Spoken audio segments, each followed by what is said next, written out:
तो थोड़ा सा रिकैप कर लेते हैं पिछली क्लास में क्या क्या करा था। AS7 स्टार्ट करा था, नाम क्या था AS का?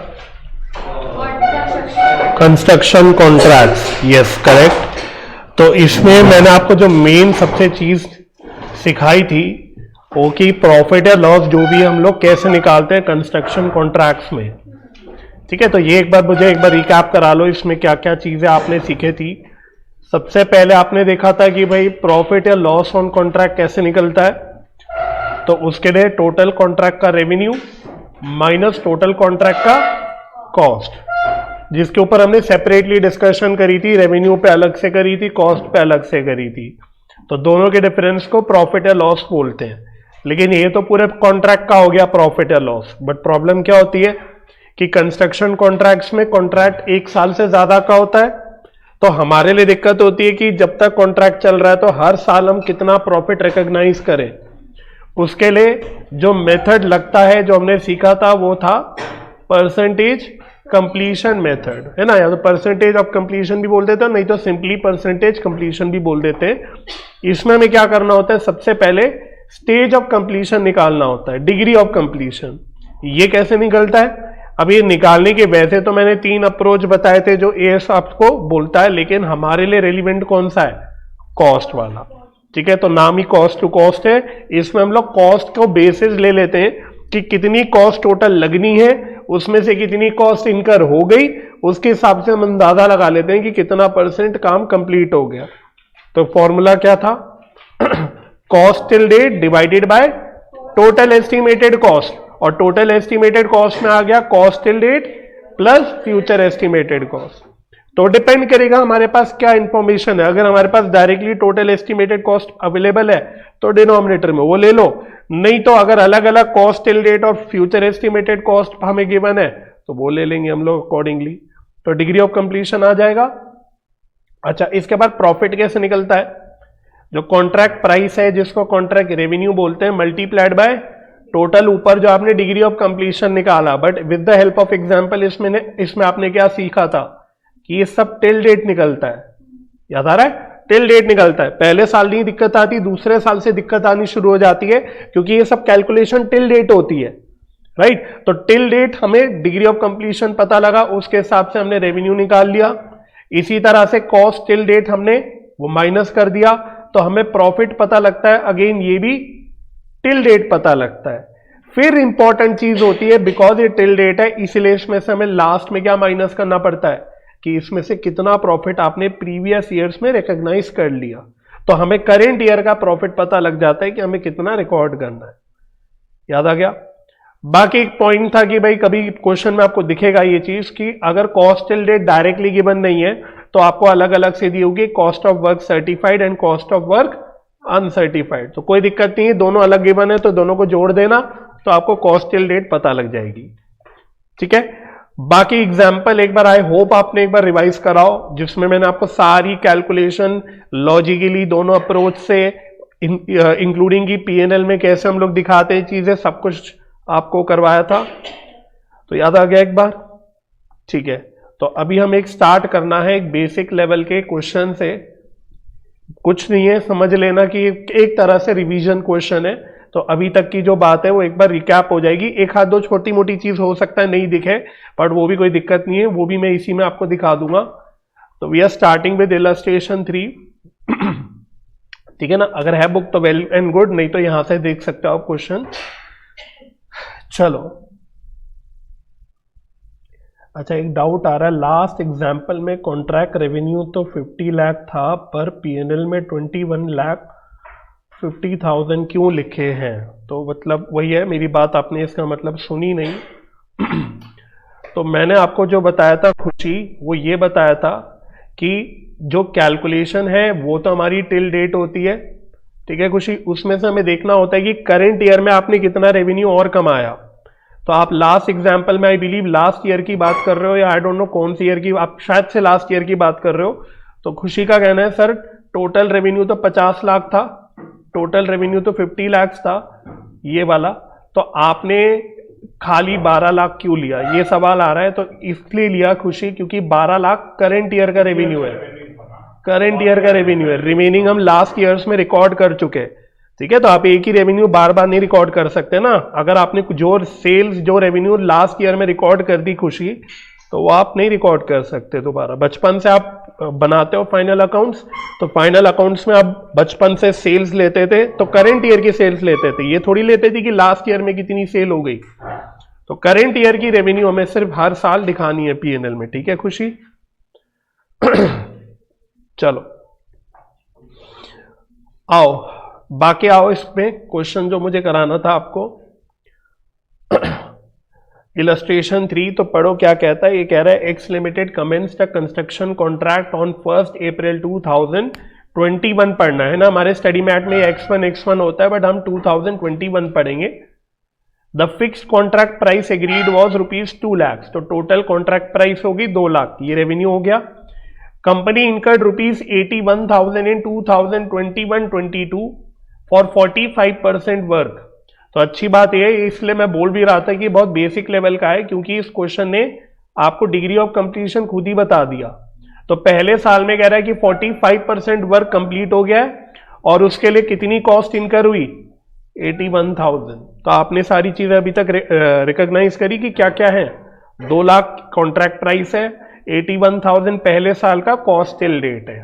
ठीक है, अच्छा, and received ₹79,000 as progress payment. ये थोड़ी सी नई चीज है जो आपको बतानी है कि ये प्रोग्रेस पेमेंट क्या होती है। नॉट एग्जैक्टली एडवांस, एडवांस नहीं बोलेंगे प्रोग्रेस पेमेंट को। होता क्या है, फिर से वही चीज ले लेते हैं। आपको मैंने बताया था, मानो कोई कॉन्ट्रैक्ट आप 3 साल में कंप्लीट कर रहे हो, ठीक है।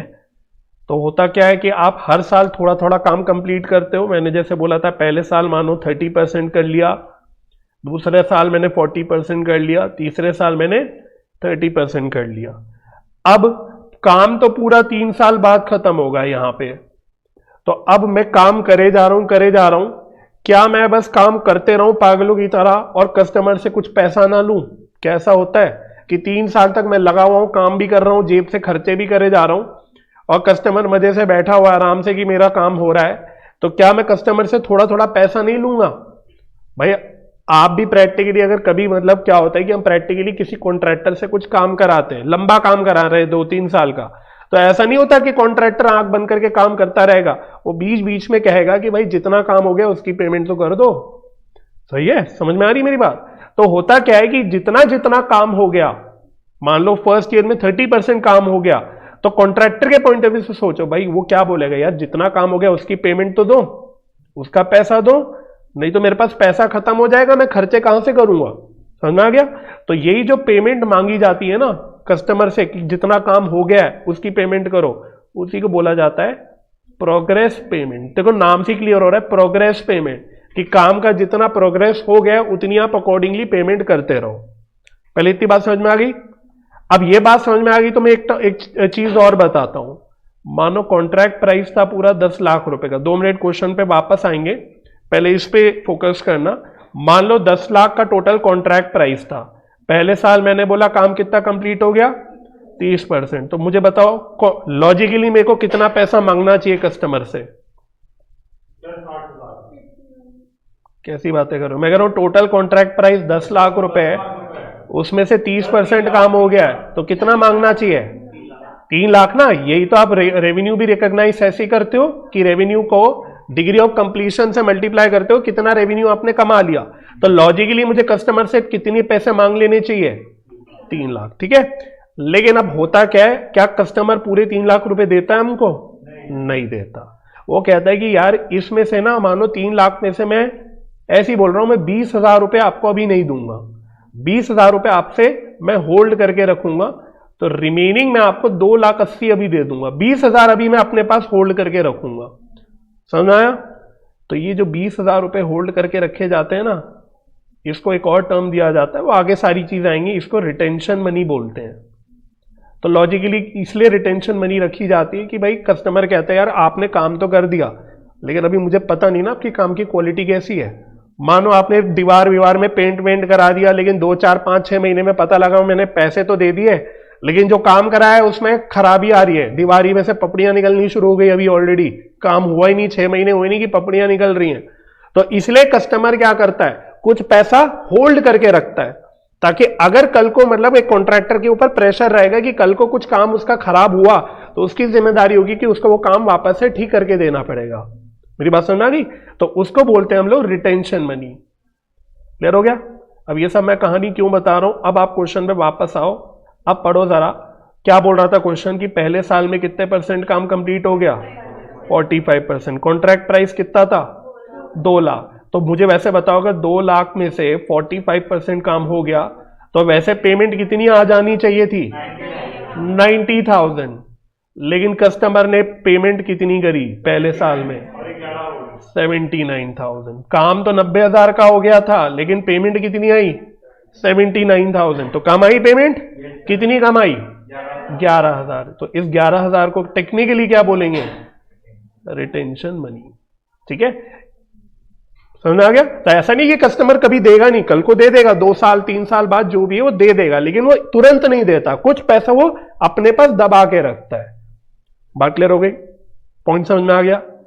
चलो अब आगे चलो। वो कहता है द कॉस्ट इनकर्ड इन 2022-23, दूसरे साल पे आ गए। तो दूसरे साल में कॉस्ट कितना इनकर हुआ? 89,000 to complete the rest of the work. मतलब काम 2 साल का ही था, 2 साल में खत्म हो गया।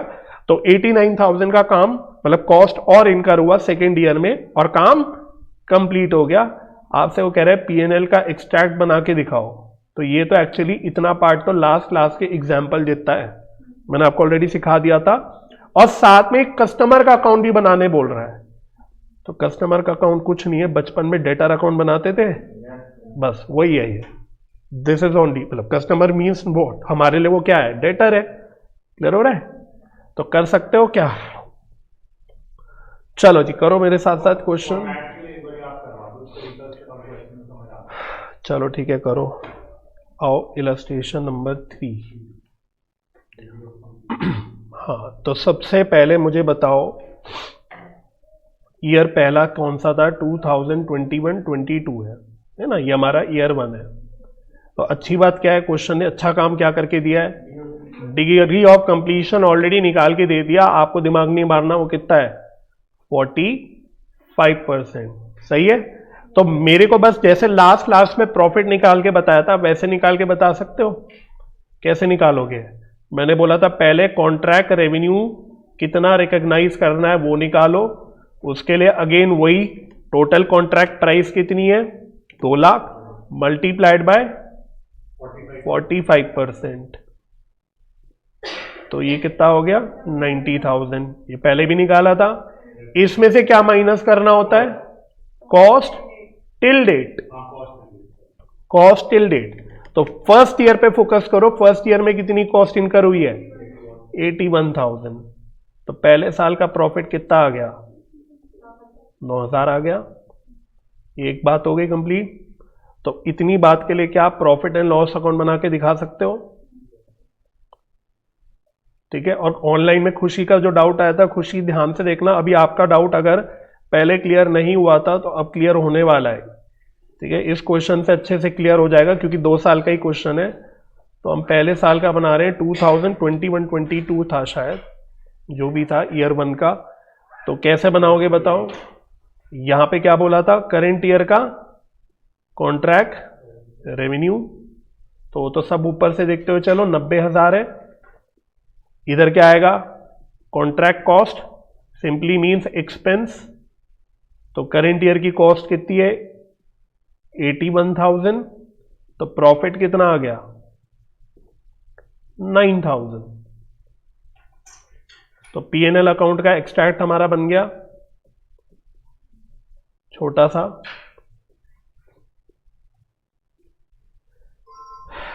ये हो गया। अच्छा, उसने कस्टमर अकाउंट बनाने भी बोला था। मैं एक काम कर रहा हूं, मैं यहीं पे पहले कस्टमर अकाउंट भी बना के दिखा रहा हूं। तो कस्टमर अकाउंट भी एक बार बना के देख लो। 2021-22। ठीक है। तो कस्टमर अकाउंट को मन में क्या सोचना है? ये किसका अकाउंट है? डेटर का अकाउंट है। तो मैं यहां पे लिख लेता हूं, आप भी चाहे लिख लो, ये डेटर का अकाउंट है। चलो, तो बचपन में याद करो, डेटर अकाउंट को याद करना, जब सेल्स होती थी तो आप डेटर अकाउंट में किधर डालते थे? बचपन में क्रेडिट सेल्स की एंट्री क्या होती थी? Debtor account debit to sales account. तो आप डेटर के अकाउंट में किधर डालते थे? डेबिट में। तो वही तो करना है आपको। तो यहां पे बस सेल्स लिखने की जगह हम लोग फैंसी वर्ड यूज कर रहे हैं। क्या है? Contract revenue. कॉन्ट्रैक्ट रेवेन्यू कितना है पहले साल का? 90,000 है। ठीक है। अब पहले साल में पेमेंट भी आई है मुझे कुछ, तो फिर से याद करो, जब बचपन में डेटर से पेमेंट आती थी तो आप क्या एंट्री करते थे? कैश या bank account debit to debtor account. तो डेटर अकाउंट में किधर डालते थे उसको? क्रेडिट साइड में, बाय कैश या बैंक। मैं बैंक लिख देता हूं, कुछ भी लिख सकते हो, उससे तो फर्क नहीं पड़ता।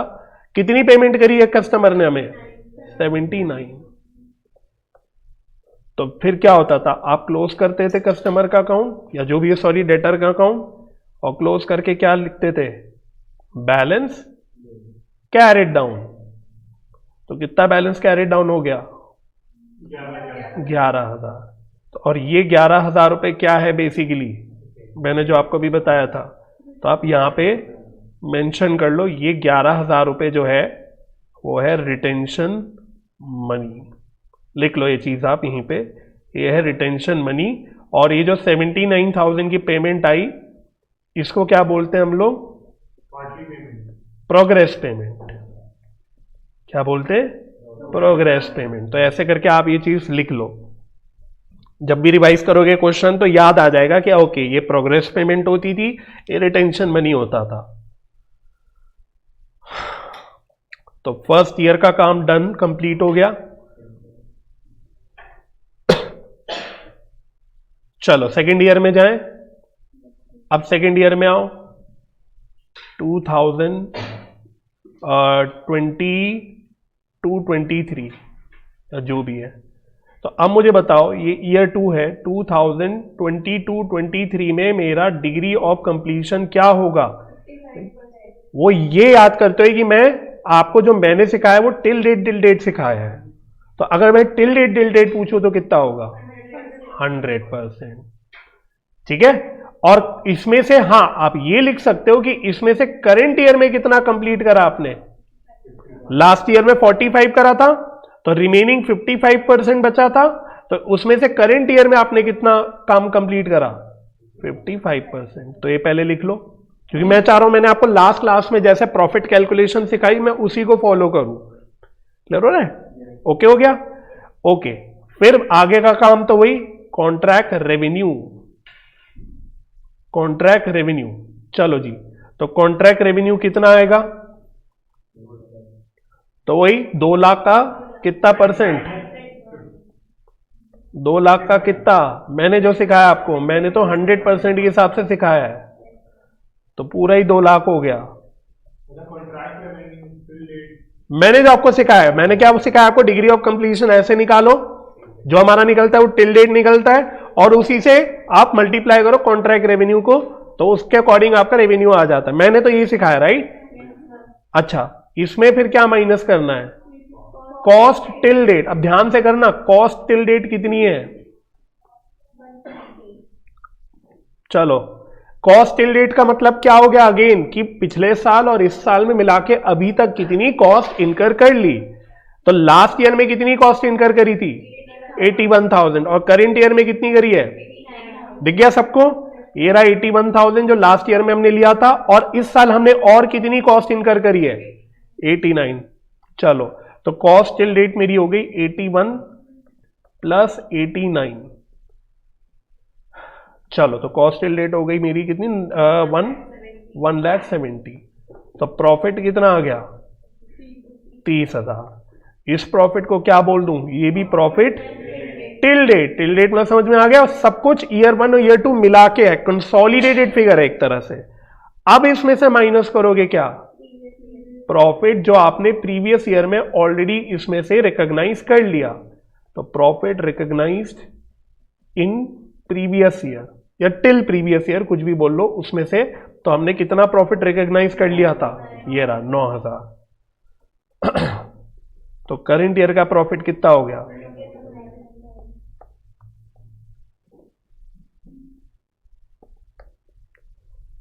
तो ये तो मेरा डिग्री ऑफ कंप्लीशन या जो भी बोलो परसेंटेज कंप्लीशन मेथड के हिसाब से कैलकुलेशन हो गई जो मैंने आपको सिखाई है। ठीक है, बिल्कुल सही है ये। अब बना लो पीएनएल अकाउंट पहले तो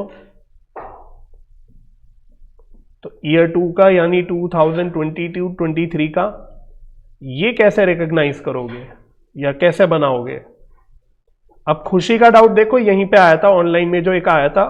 अब यहां पे खुशी का क्या कंफ्यूजन क्रिएट हुआ था जो कि जेन्युइन है, हो सकता है और भी बच्चों के मन में आए, क्योंकि मैं आपको लॉजिकली भी सिखा रहा हूं और एक फॉर्मूले ढंग से भी सिखा रहा हूं तो कंफ्यूजन आ सकता है। तो खुशी का कहना था सर एक बात बताओ, जब आपने यहाँ पे पूरा 2 लाख का रेवेन्यू लिया कैलकुलेशन में, तो आपने यहाँ पे 2 लाख रेवेन्यू क्यों नहीं लिया? यहाँ पे मैं क्या 2 लाख लूंगा सेल्स? नहीं, ठीक है ना, क्योंकि पीएनएल अकाउंट तो हमारा एक्रूअल बेसिस पे बनता है। एक्रूअल बेसिस क्या कहता है कि जो चीज करंट ईयर में कमाई या जो खर्चे करंट ईयर में इनकर करे आपको तो वो लेना है सिर्फ।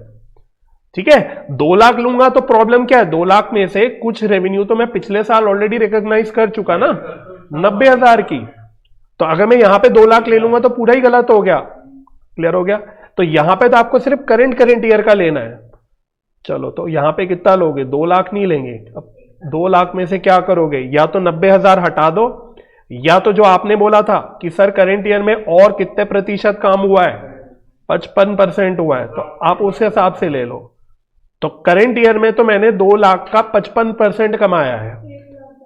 हाँ, 1,10,000। तो दोनों तरीके मैंने आपको बता दिए, या तो 2 लाख में से 90,000 माइनस कर दो या 55 से कर लो। करेक्ट। चलो कॉस्ट टिल डेट लिख रहा हूं गलती से, मुझे लिखना था contract cost to contract cost. नहीं, फिर वही चीज ना, कॉस्ट में भी सेम थिंग, कॉस्ट में भी सेम थिंग। अब कॉस्ट में भी डाउट आ सकता है कि सर आपने तो यहाँ 1,70,000 लिया है तो पीएनएल में 1,70,000 लो, बट फिर से पॉइंट वही है ना यार, 1,70,000 में से 81 तो लास्ट ईयर की थी, 81 तो लास्ट ईयर की थी, वो तो हम ऑलरेडी रिकॉग्नाइज कर चुके 81,000 की, ये रही। तो दोबारा थोड़ी ना कर दोगे, पीएनएल तो एक्रूअल बेसिस पे बना रहे हो। तो करंट ईयर में और कितनी कॉस्ट इनकर करी आपने? 89। क्लियर हो रहा है? तो ऐसे भी कर लोगे तो ऑटोमेटिकली देखो प्रॉफिट का आंसर क्या आएगा, 21 ही आ रहा है। ऊपर हमने अपने तरीके से भी यही निकाला था बस। तो खुशी एक बार बता देना चैट पे, अब आपका डाउट क्लियर हो गया है इसकी मदद से। तब तक आप बता रहे हो तब तक मैं लगे हाथों अपना कस्टमर अकाउंट भी बना लेता हूं।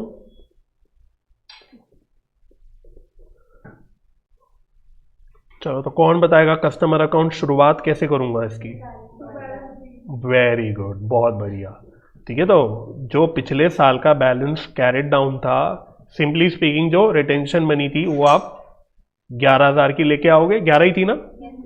ठीक है, और फिर से वही चीज, और करंट ईयर में कितना रेवेन्यू और रिकॉर्ड हो गया? 1,10,000। ठीक है ना? तो यहां पे भी सेम जो लॉजिक पीएनएल अकाउंट में चला, सेम टू सेम यहां पे भी, कि करंट ईयर का हमको लेना है कि और कितना यहां पे रेवेन्यू आया है। बस अब उसने यहां पे से बताया नहीं था टोटल कितना अमाउंट हो गया, 1,21 हो गया ना? तो वैसा अब उसने बताया नहीं कि दूसरे साल कस्टमर ने कितनी पेमेंट करी। हाँ, तो मतलब आप अज्यूम कुछ भी कर सकते हो। मैं अब क्या अज्यूम करूं? मैं ये अज्यूम कर लेता हूं कि अब पिछले साल की 11,000 प्लस इस साल की 1,10,000, टोटल 1,21,000 जो बैलेंस है वो सारा हमको पे हो गया। ठीक है ना? अब बताना चाहिए था, क्वेश्चन है जब पिछले साल का बताया तो इस साल का भी बताना चाहिए था। तो वी विल अज्यूम, लिख लो तो अच्छा, अजम्पशन लिख लो तो हमेशा अच्छा ही रहता है कि balance amount is received at year end. नहीं, अगर आप अज्यूम करो कि नहीं मिला, फिर से वही हो जाएगा कि वहां पर एक अकाउंट खुला रहेगा। हाँ, फिर आप उसको as a balance carried down करके छोड़ देना। दोनों सही है, दोनों सही है। अब नहीं बता रहा क्वेश्चन तो क्या करें ना हम, क्या हमारे पास क्या ऑप्शन है? हमें दोनों में से एक चीज अज्यूम करनी पड़ेगी। तो एक चीज कर लेना, अगर आप ये मान रहे हो कि नहीं अभी पेमेंट नहीं मिली, वो भी एक लॉजिकल अजम्पशन है कि भाई तुरंत पेमेंट कौन करता है, कोई नहीं करता, तो आप छोड़ दो इसको बैलेंस कैरेट डाउन। बस अपनी अजम्पशन में वो लिख दो। हाँ, अजम्पशन लिख लो। जब भी अजम्पशंस कभी भी ले तो आप लिख लिया करो ये।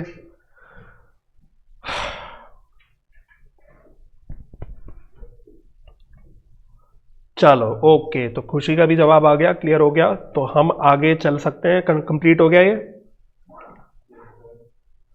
चलो तो थोड़ा सा पेशेंस रख के, कुछ अटपटी चीजें भी साथ साथ करनी है हमको, तो कुछ अटपटी चीज करो मेरे साथ रिलेटिंग टू दिस ओनली। तो परसेंटेज कंप्लीशन मेथड आपने सीख लिया वैसे। चलो तो लिखो स्टार डाल के पॉइंट लिखना है, एक नोट लिखना है या कुछ भी स्टार डाल के लिख लो, लिखना।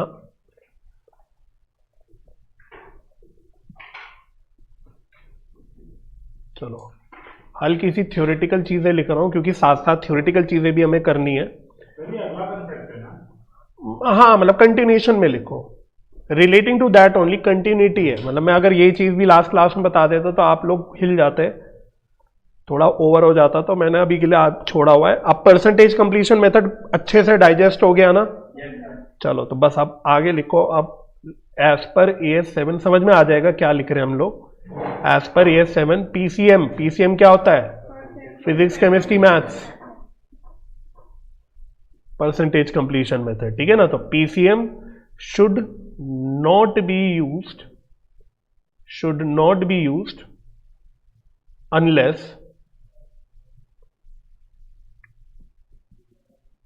unless it is possible to make a reasonable estimate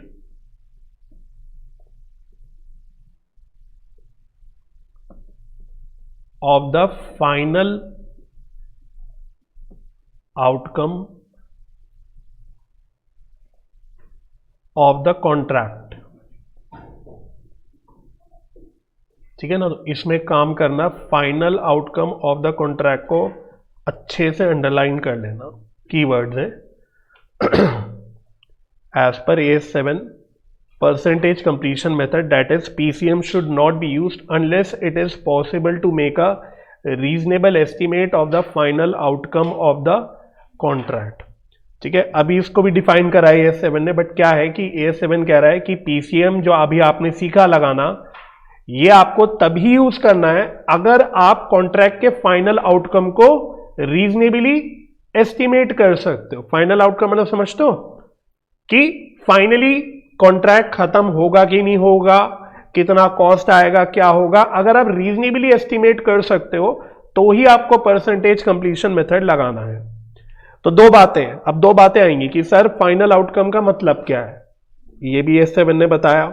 दूसरा सवाल आएगा, सर अगर परसेंटेज कंप्लीशन मेथड ना लगाएं तो फिर क्या करना है?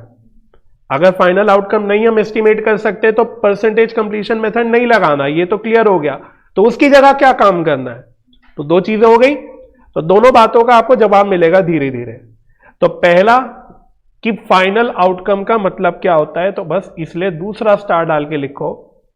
ये भी सब AS7 की ही बातें हैं, तो लिखो outcome of fixed price contract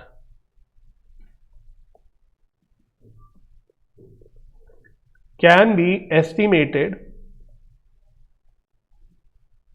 reliably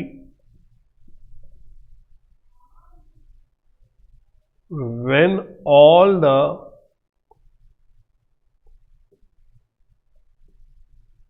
following conditions are satisfied। चलो तो फिक्स्ड प्राइस कॉन्ट्रैक्ट टर्म सुना है आपने या नहीं सुना? सुना है? तो इतने फी का जवाब क्यों आ रहा है? तो बोलना चाहिए जोर से सुना है, क्योंकि ये तो लास्ट क्लास में लिखा है आपको पूरा सा।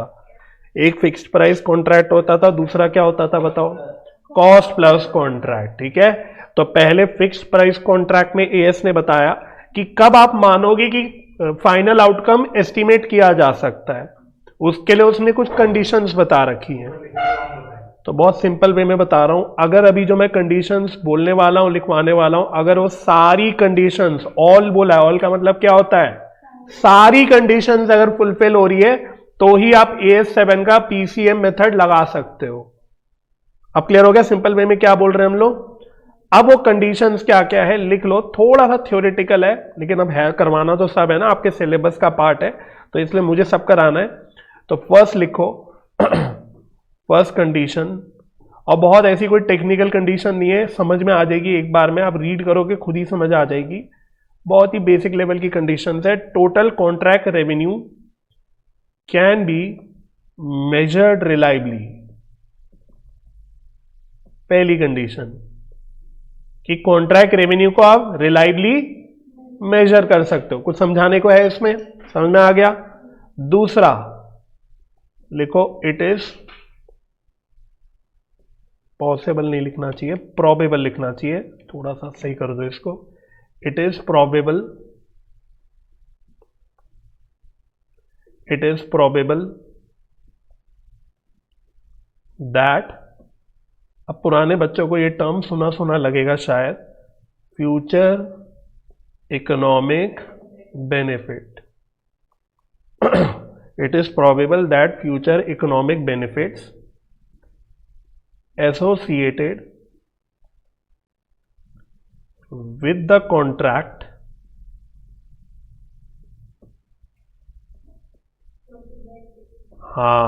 will flow to the entity, बिल्कुल सही।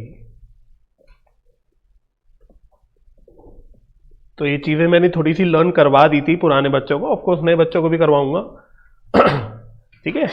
बट इसका क्या मतलब है, बहुत ही स्टूपिड बात बोलता है ये कई बार, लेकिन अब बोलता है तो मेरे को बताना पड़ेगा। वो कहता है कि यार कॉन्ट्रैक्ट का जो इकोनॉमिक बेनिफिट है, economic benefit simply means what, कि कॉन्ट्रैक्ट से जो फायदा आएगा वो किसको आना चाहिए, वो एंटिटी को आना चाहिए, यानी कॉन्ट्रैक्टर को आना चाहिए। बड़ी स्टूपिडिटी की बात है ऑब्वियसली, और किसको आएगा, कॉन्ट्रैक्टर को पैसा मिल रहा है, कॉन्ट्रैक्टर काम कर रहा है तो बेनिफिट उसी को तो आएगा।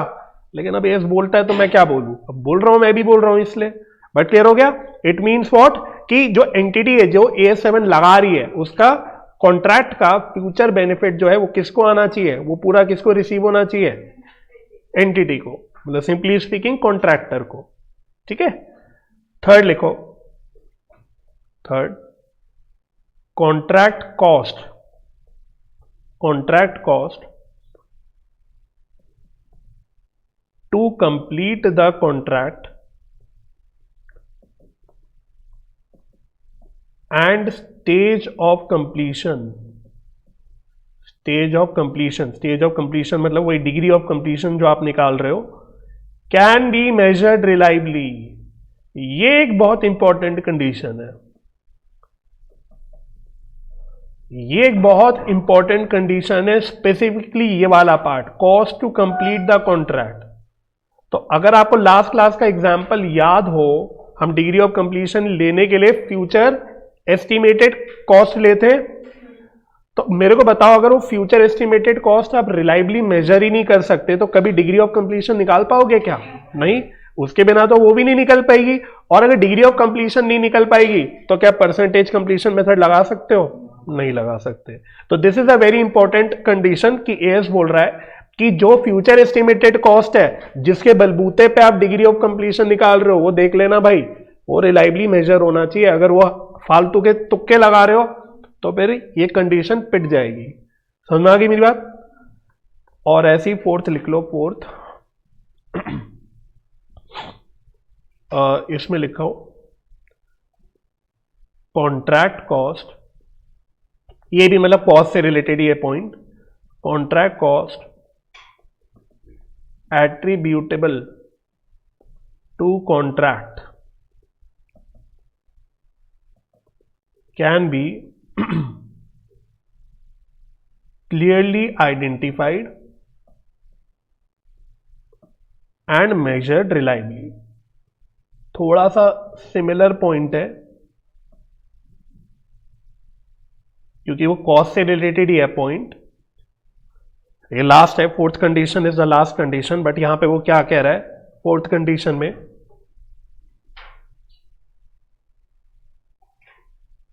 एक मिनट,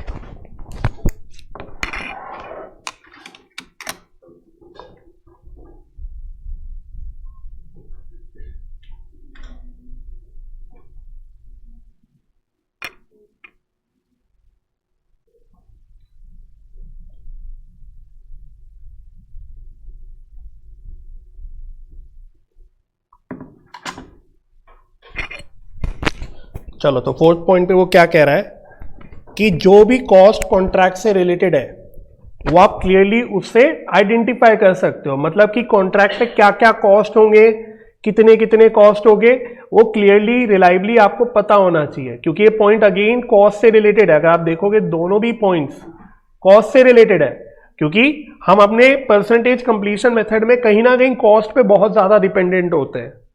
तो दोनों बातें मिला के क्या कह रही है, अगर मैं दोनों को एक साथ रीड करूंगा, दोनों बातें मिला के क्या कह रही है कि कॉस्ट जो फ्यूचर कॉस्ट है उसको आप एस्टिमेट कर सकते हो, और जो टोटल आप जो भी कॉस्ट उठा रहे हो, चाहे वो करंट कॉस्ट उठा रहे हो चाहे फ्यूचर कॉस्ट उठा रहे हो, उसमें कौन सी कॉस्ट होगी, मटेरियल की होगी, लेबर की होगी, ये कॉस्ट होगी, वो कॉस्ट होगी। लास्ट क्लास याद करो, कॉस्ट में मैंने आपको वो सुपरवाइजर वाला एग्जांपल भी दिया था कि सुपरवाइजर की सैलरी होगी, उसमें से कितनी सैलरी हमारे कौन से कॉन्ट्रैक्ट पे हमको एलोकेट करनी है। ये सारी चीजें रिलायबली आप कर सकते हो, आइडेंटिफाई कर सकते हो, बस ये कह रहा है। क्योंकि पॉइंट वही है ना, अगर कॉस्ट नहीं निकाल पाओगे तो डिग्री ऑफ कंप्लीशन नहीं निकाल पाओगे, डिग्री ऑफ कंप्लीशन नहीं निकाल पाओगे तो फिर परसेंटेज कंप्लीशन मेथड तो बेकार हो गया। ठीक है, तो कितनी कंडीशंस हो गई टोटल? 4 कंडीशंस हो गई। ये थी बात फिक्स्ड प्राइस कॉन्ट्रैक्ट की। ऐसी क्या कॉस्ट प्लस कॉन्ट्रैक्ट के बारे में भी बताना चाहिए इसको? यस, तो वो भी बता रखा है। तो ऐसी नेक्स्ट स्टार पॉइंट लिख लो, outcome of cost plus contract can be estimated reliably. और इसमें अच्छी बात है, इसमें ज्यादा नहीं है, 2 ही पॉइंट्स हैं। इफ ऑल द, फिर से वही चीज है, all the following conditions are satisfied.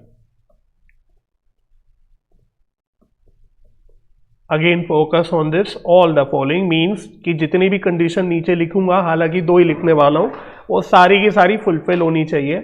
जल्दी से लिख लो, ये भी पहली लिखना। पहली कंडीशन रिपीट टेलीकास्ट है, सेम टू सेम, तो लिख लो इट इज प्रोबेबल दैट। तो ऐसी बार बार लिख लिख के ही पुराने बच्चों को भी याद हुआ था और नए बच्चों को भी ऐसे लिख लिख के याद हो जाएगा। Future economic benefit associated with the contract,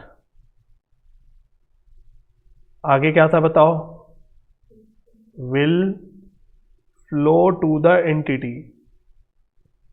मतलब सेम टू सेम लाइन है, will flow to the entity। और दूसरी है, दूसरी लिखना, इसमें लिखो contract cost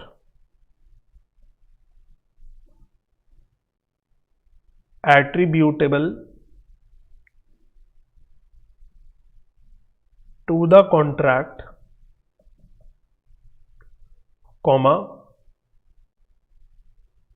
weather or not specifically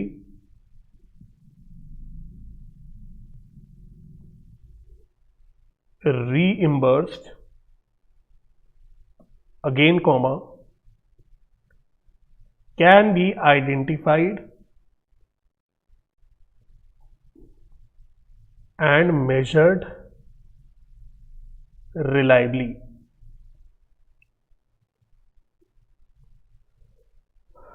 चलो लिख लो जल्दी से इसको पहले।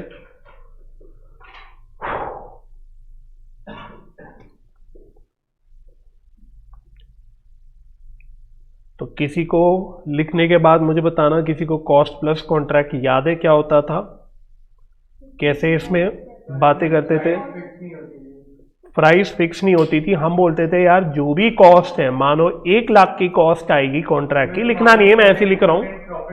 हाँ, इसमें आप अपना प्रॉफिट जोड़ देना। फॉर एग्जाम्पल मैंने बोला 20% प्रॉफिट है, तो 20,000 रुपए का प्रॉफिट जोड़ देना, तो प्राइस आ जाएगी 1,20,000 रुपए। ठीक है, तो पॉइंट ये है कि सारा फोकस किस पे है? कॉस्ट पे। अगर कॉस्ट आपकी आप रिलायबली निकाल सकते हो, पता कर सकते हो, तो प्राइस तो ऑटोमेटिकली निकल जाएगी, क्योंकि प्राइस निकालने के लिए तो आपको क्या करना है, उस कॉस्ट में सिर्फ एक प्रॉफिट मार्जिन जो फिक्स होगा आपका वो जोड़ना ही तो है। इसलिए अगर इंटरेस्टिंग चीज फोकस करना, एक बहुत इंपॉर्टेंट कंडीशन जो यहां पे थी फिक्स्ड प्राइस कॉन्ट्रैक्ट में थी, वो यहां नहीं लिखी, वो थी आपकी रिलेटिंग टू रेवेन्यू।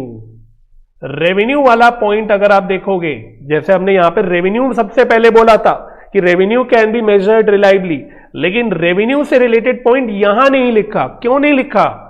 क्योंकि यहां तो रेवेन्यू हाईली डिपेंडेंट है किसके ऊपर, कॉस्ट के ऊपर। तो फोकस कॉस्ट पे है, कॉस्ट अगर सही है तो रेवेन्यू ऑटोमेटिकली सही हो जाएगा। ये है पॉइंट, ठीक है। तो इसलिए पहली कंडीशन तो सेम टू सेम थी, relating to this future economic benefit, और दूसरी कंडीशन हमने प्योरली कॉस्ट से रिलेटेड बोली कि जो कॉन्ट्रैक्ट कॉस्ट है relating to the contract it can be measured and identified reliably. ये मतलब मेन पॉइंट है। क्लियर हो गया? समझ में आ गई बात? तो अल्टीमेटली क्या हमारा फाइनल क्रक्स क्या हुआ कि अगर कॉस्ट प्लस कॉन्ट्रैक्ट के केस में ये conditions and fixed price contract के केस में ये 4 कंडीशंस अगर ये फुलफिल हो रही हैं तो फिर आप परसेंटेज कंप्लीशन मेथड अप्लाई कर सकते हो। तो पहले सवाल का जवाब मिल गया कि यहां पे फाइनल आउटकम का मतलब क्या है। अब दूसरा सवाल क्या था हमारा कि अगर परसेंटेज कंप्लीशन मेथड मानो नहीं लगा सकते, मान लो ये कंडीशंस पूरी नहीं हो रही तो परसेंटेज कंप्लीशन मेथड नहीं लगा सकते, तो क्या करना है, तो कैसे काम करना है? करना तो पड़ेगा, कुछ तो करना पड़ेगा, तो क्या करना है? आ गया माइंड में सवाल?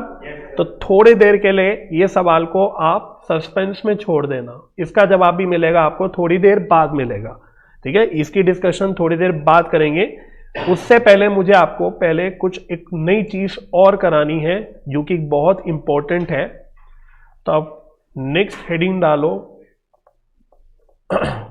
Very very very very important, जितने भी वेरी लगाना चाहो लगा लो।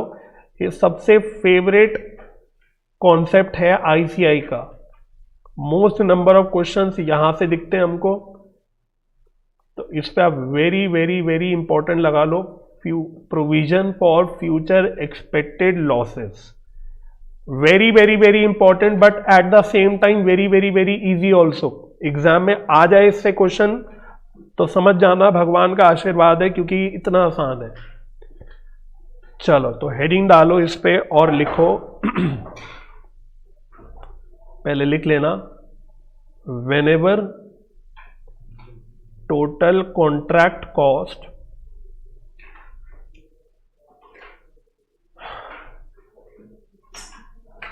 is expected to exceed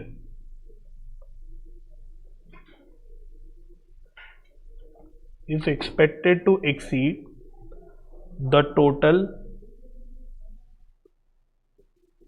contract revenue, comma, the loss should be recognized immediately.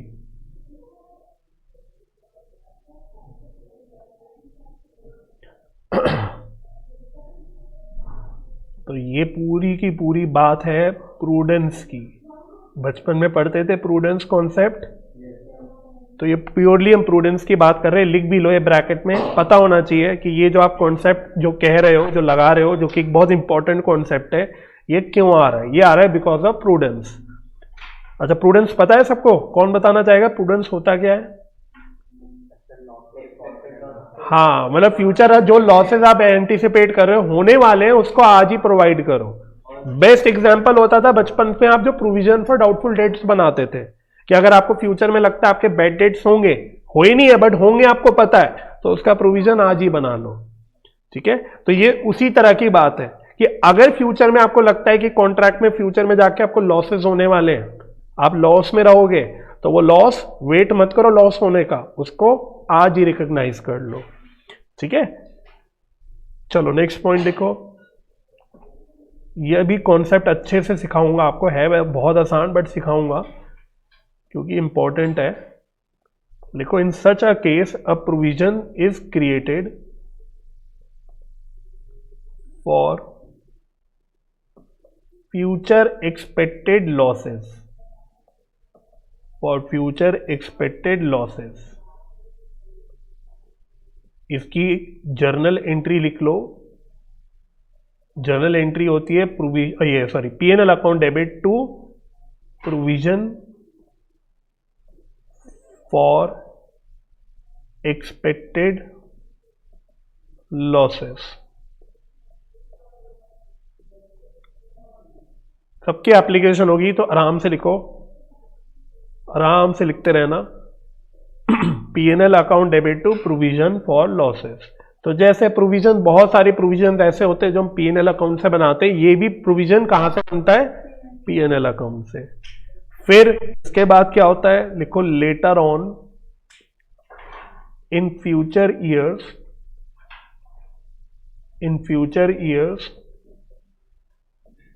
this provision is reversed तो फिर से उसकी भी एंट्री लिख लो, ठीक इसकी उल्टी entry, provision for expected losses account debit to P&L account, to P&L account.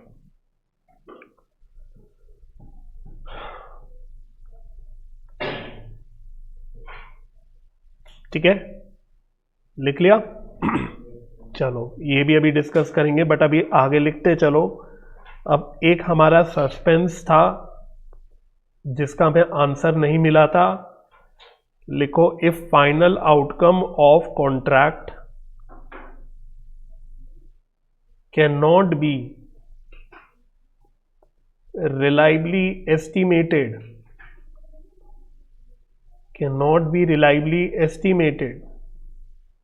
Bracket में that is PCM cannot be applied।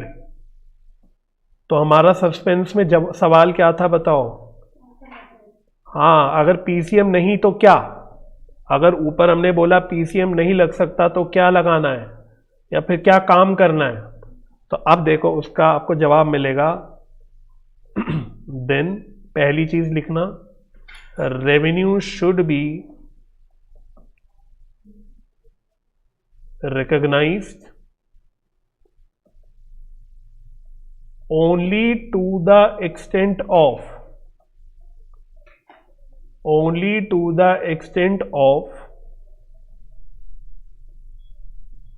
contract cost incurred, comma, of which recovery is possible। इस अंग्रेजी का कौन मतलब बताएगा? Revenue should be recognised only to the extent of contract cost incurred, उसमें भी of which recovery is possible. तो वो कह रहा है कि जब अगर PCM नहीं लगाओगे तो रेवेन्यू कैसे रिकॉग्नाइज करोगे? रेवेन्यू कितना लोगे? वो कह रहा है कि रेवेन्यू लेने के लिए कॉन्ट्रैक्ट प्राइस मत देखना। वैसे तो हम रेवेन्यू लेने के लिए क्या लेते हैं? कॉन्ट्रैक्ट का प्राइस लेते हैं, बट वो मत लेना। आप वो देखना कि भाई आपने कितनी कॉस्ट इनकर कर ली, आपने कितनी कॉस्ट अभी तक इनकर करी है, कितना खर्चा करा है, और वो भी पूरा मत लेना, उसमें से भी कितना लेना जिसमें से आपको लगता है कि आप अपने कस्टमर से रिकवर कर पाओगे। मान लो एक्चुअल रेवेन्यू आपने कमाया मानो 2 लाख रुपए का, लेकिन आपने कॉस्ट इनकर करी कितनी है? मान लो 1,50,000 की। तो 2 लाख का रेवेन्यू कमाया, लेकिन PCM नहीं लगाना, तो ये नहीं ले सकते। आप क्या ले सकते हो? कॉस्ट ही ले सकते हो। लेकिन 150 में से भी देखो पहले कि उस 150 में से आपको कॉन्ट्रैक्टी से, कस्टमर से कितना पैसा मिल जाएगा। मानो आपको लगता है यार मेरा कस्टमर टेढ़ा इंसान है, वो 1,50,000 भी पूरा नहीं देगा, वो इसमें से 1,20,000 तक ही दे पाएगा, तो आप रेवेन्यू कितना रिकॉग्नाइज करोगे? 1,20,000 ही करोगे। मेरी बात समझ में आ गई? ठीक है, सिंपल है। आई थिंक इस पे एक PYQ में क्वेश्चन भी है, जितना मुझे याद आ रहा है इस पे एक क्वेश्चन भी है, वो भी मैं आपको उस टाइम पे करा दूंगा, सही टाइम पे। बट आपको ये पॉइंट क्लियर हो गया? ठीक है, चलो दूसरी बात लिखो फिर, दूसरी चीज, contract cost should be recognised as expense in the period it is incurred. In the period it is incurred. नहीं, एक पॉइंट और है, एक पॉइंट और है ना, तीसरा पॉइंट और है, और उस तीसरे पॉइंट की वजह से वो मैं यहां पे लिखवा रहा हूं, पहले मैंने नहीं लिखवाया, अभी इसलिए लिखवा रहा हूं बिकॉज तीसरा पॉइंट उसमें थोड़ा एक पॉइंट है जो यहां से लिंक करना था। बट पहले इस पार्ट पे फोकस करो, मैं तो स्टेप बाय स्टेप चल रहा हूं। रेवेन्यू की मैंने बात क्लियर कर दी कि रेवेन्यू कितना रिकॉग्नाइज करना है, to the extent cost incurred, उसमें से भी जो आप रिकवर कर पाओगे। अब दूसरी चीज, कॉस्ट कितना लेना है आपको, तो कॉस्ट के लिए एएस ने बोला कॉस्ट पूरी लेना जितनी इनकर कर लिया आपने। तो मेरे एग्जांपल में देखो 1,20,000 का मैं कह रहा था कॉस्ट रिकवर होगा, तो रेवेन्यू तो 1,20,000 ही लेनी है, लेकिन कॉस्ट जब लोगे तो पूरी कितनी ले लेना, 1,50,000 ले लेना। आपको फील हो रहा है पूरी प्रूडेंस की बात हो रही है, ये भी पूरी प्रूडेंट हम चल रहे हैं कि रेवेन्यू उतना ही लो जितना आपको पैसा मिल जाएगा, रिकवर हो जाएगा, लेकिन कॉस्ट पूरा उठाओ जितना आप इनकर कर रहे हो। समझ में आ गया। दूसरी और तीसरी चीज, मतलब तीसरा पॉइंट लिखना लास्ट तीसरा point, all expected loss on contract should be recognized as expense immediately,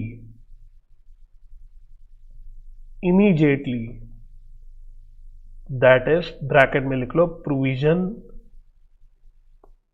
for expected loss as discussed above।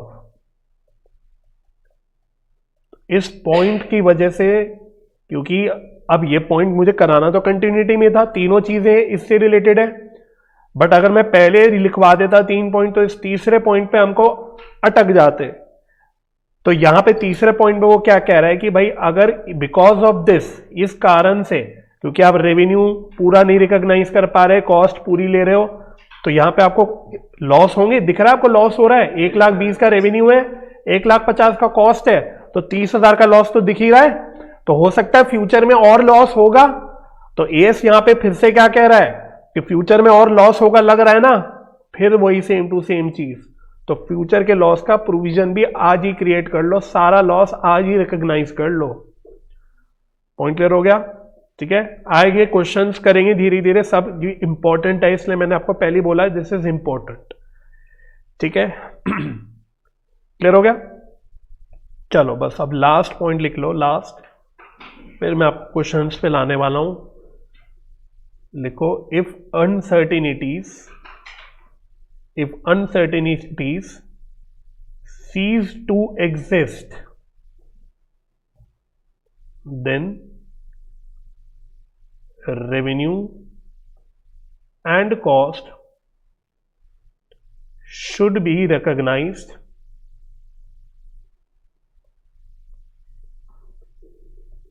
as per PCM,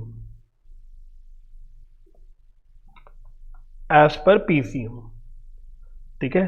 तो आज के लिए ये बोरिंग काम जो होता है ना लिखने वाला, ये आज के लिए खत्म हो गया, ठीक है। यशस्विन भाई आज के लिए खत्म हुआ है, कल को फिर बोलोगे कि लाइन खींच के सर आप गुमराह कर देते हो हमको, तो आज के लिए काम खत्म हुआ है, ठीक है।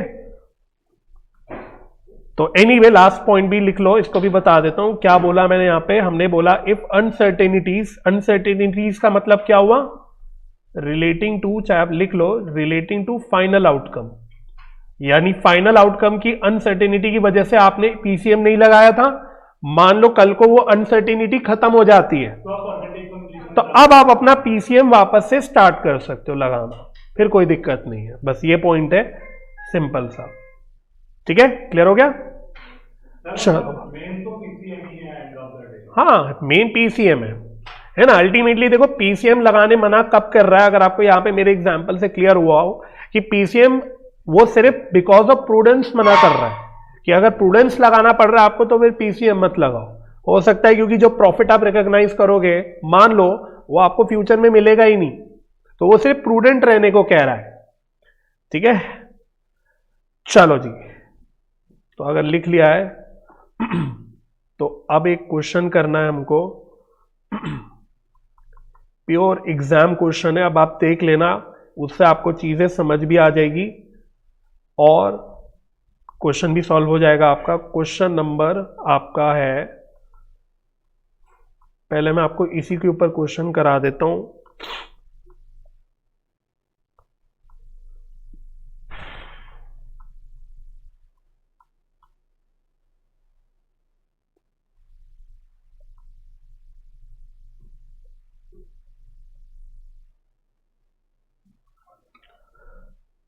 चलो तो इलस्ट्रेशन नंबर 5 पे आना। ठीक है, illustration number 5।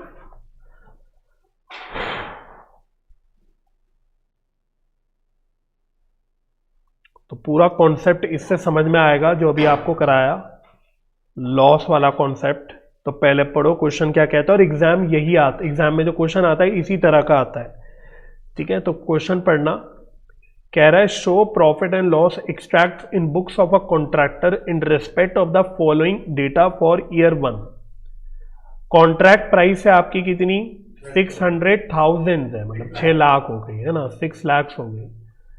Cost incurred to date, ये क्या है, मतलब ये हमारे कॉन्सेप्ट के हिसाब से क्या है, कॉस्ट टिल डेट है 3,90,000 और एस्टिमेटेड कॉस्ट टू कंप्लीट क्या है 2,60,000। ये क्या चीज है, ये फ्यूचर एस्टिमेटेड कॉस्ट है, ये फ्यूचर एस्टिमेटेड कॉस्ट है। ठीक है ना।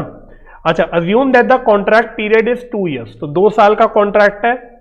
Contract is 100% completed by year 2, मतलब दूसरे साल में कॉन्ट्रैक्ट पूरा कंप्लीट हो जाएगा। Actual cost incurred is the same as total estimated cost to complete, मतलब क्या है कि ईयर 1 में तो 3,90,000 का कॉस्ट था, ये बेसिकली ईयर 1 का है, तो ये ईयर 2 का होगा, राइट। ये कहीं ना कहीं मान लो कि ईयर 2 में यही फर्दर कॉस्ट इनकर होगा 2,60,000 का। हाँ, तो बस उसने बोला था, ऊपर ही बोला था रिक्वायरमेंट कि आपको पीएनएल अकाउंट का शो करना है एक्सट्रैक्ट, वो तो शो हो जाएगा बट पहले कॉन्सेप्ट तो सीखो। तो आओ, अगर मैं अब आपको दिखाऊं सिंपल, जो आपने अभी तक पीसीएम लगाना सीखा है बस पीसीएम सिंपल लगाओ। मैं आपसे बस जो जो बोल रहा हूं वो करके मुझे बताते रहना। क्या आप डिग्री ऑफ कंप्लीशन निकाल सकते हो, अभी मैं ईयर 1 पे चल रहा हूं, मैं ईयर 1 पे चल रहा हूं, तो क्या आप डिग्री ऑफ कंप्लीशन निकाल के बता सकते हो कितनी आएगी, या कैसे निकालोगे? Very good. क्या फॉर्मूला था, cost till date divided by cost till date plus future estimated cost 2,60,000, whole thing into 100% में कन्वर्ट करने के लिए। एग्जैक्ट 60 आ रहा है, क्लियर हो गया 60%। चलो, अब प्रॉफिट की कैलकुलेशन कर सकते हो वही पीसीएम से, तो कॉन्ट्रैक्ट रेवेन्यू रिकॉग्नाइज्ड। चलो, तो कॉन्ट्रैक्ट रेवेन्यू है कितना, मतलब कॉन्ट्रैक्ट प्राइस 6 लाख है, इसका 60%। ठीक है, ईयर 1 भी चल रहा हूं, ये आ गया 3,60,000 माइनस, क्या माइनस करते हैं इसमें, कॉस्ट टिल डेट जो कि हमारी ईयर 1 में कितनी है 390।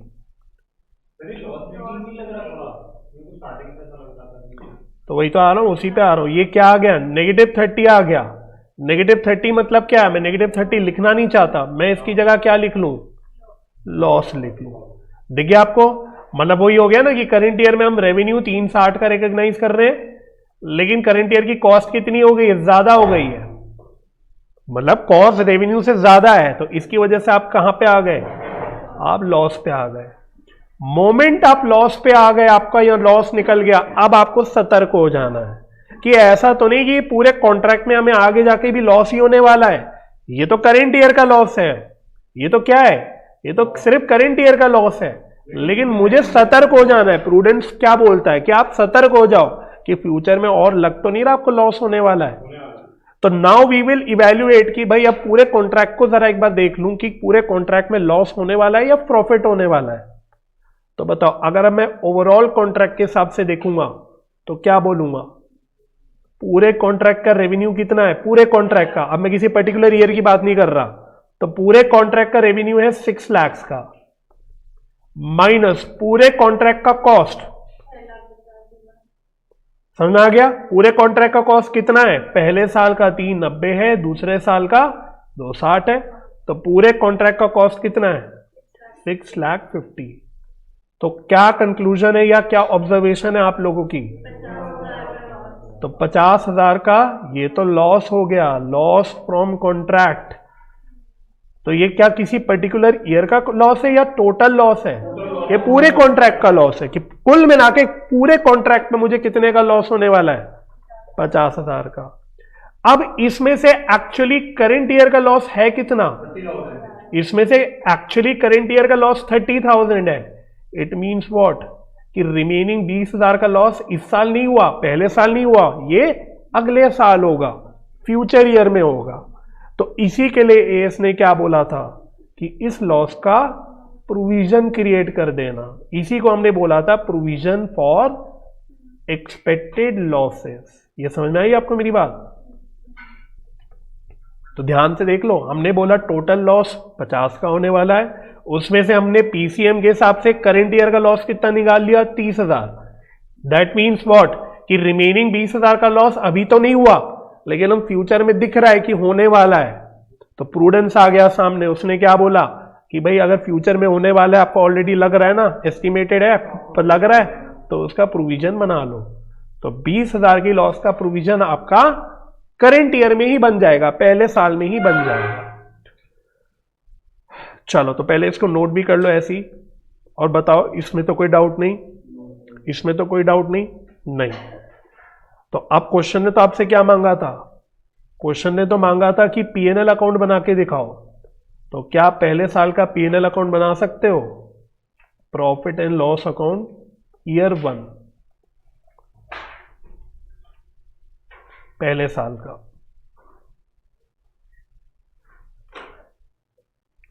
चलो तो वही चीज, पहले तो यहां पे कॉन्ट्रैक्ट रेवेन्यू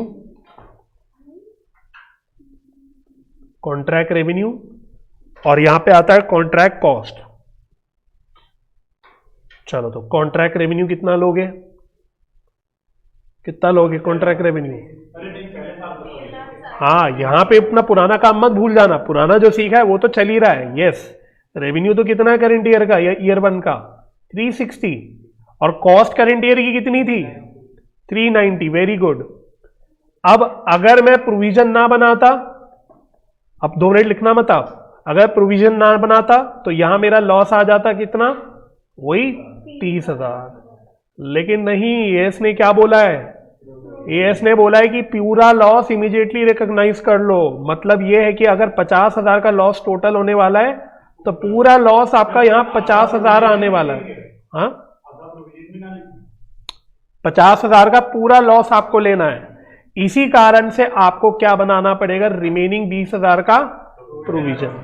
तो अब अगर आप अपने नोट्स में देखोगे ना, मैंने प्रोविजन की आपको एंट्री लिखवाई थी, PNL account debit to provision for expected loss. Entry मांगेगा नहीं क्वेश्चन में, ना ही यहां मांगी है, लेकिन स्टिल इसके नीचे आप ये लिख लो, बिकॉज हम यहां पे कुछ कॉन्सेप्ट समझने की कोशिश कर रहे हैं, तो ये आप नोट कर लो।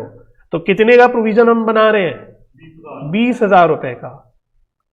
तो इसी एंट्री को अगर मैं अपने पीएनएल अकाउंट में लेके जाऊंगा तो यहां क्या लिख दूंगा, to provision for expected loss. तो अब बताओ, चेक करो, अब ये करते ही ऑटोमेटिकली यहां पे 50,000 का लॉस आ जाएगा। अब सही बैठ गया मामला, तो ये टोटल 4,10,000। तो इस कारण से हम प्रोविजन बनाते हैं थ्रू पीएनएल अकाउंट। समझ में आ गया। तो अब इसको पूरा कंप्लीट कर लो, now you can note it. तो इसको कर लो अच्छे से, फिर ईयर 2 पे देखेंगे क्या हो रहा है। अभी खत्म नहीं हुआ ही, मतलब बात खत्म नहीं हुई, ईयर 2 में जाना है हमको।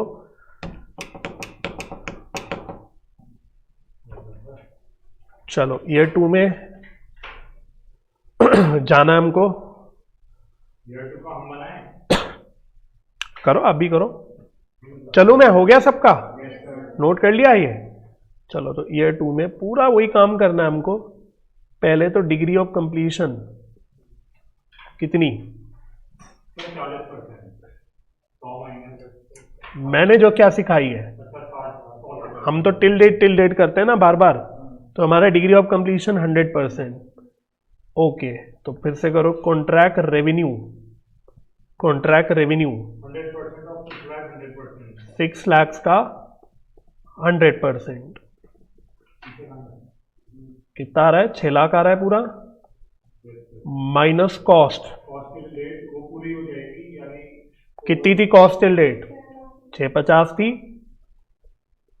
मतलब यहाँ 650 हो गई, तो लॉस आ गया 50,000 का। नेगेटिव नहीं लिख रहा मैं, ऐसे लिख रहा हूं, 50,000 का लॉस आ गया।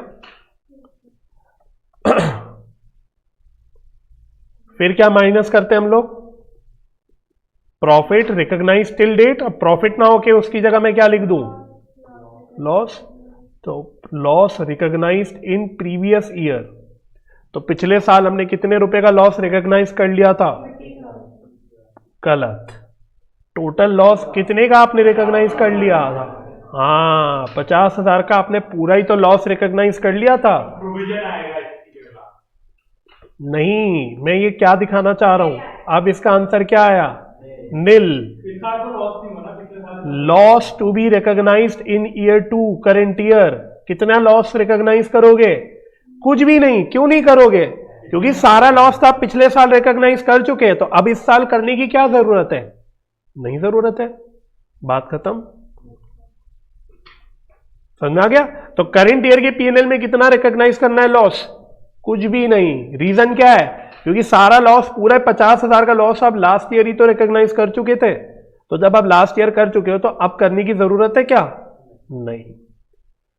तो सर अब सवाल उठा पीएनएल में कैसे दिखाओगे, पीएनएल में कैसे दिखाओगे। पहले तो अपना बेसिक काम, करंट ईयर का कॉन्ट्रैक्ट रेवेन्यू यहां पे लेते हैं क्रेडिट साइड पे, डेबिट साइड में करंट ईयर की कॉस्ट। अब होपफुली किसी को कोई कंफ्यूजन ना आए कि पीएनएल में तो सिर्फ ईयर 2 वाला लेना है आपको। तो बताओ कितना आएगा, क्या पूरा रेवेन्यू लिखूं 6 लाख का, नहीं, 6 लाख का कितना परसेंट, 60% लास्ट ईयर में हो गया था, तो रिमेनिंग 40% इस साल पे हुआ है। तो कितना आ गया, 240।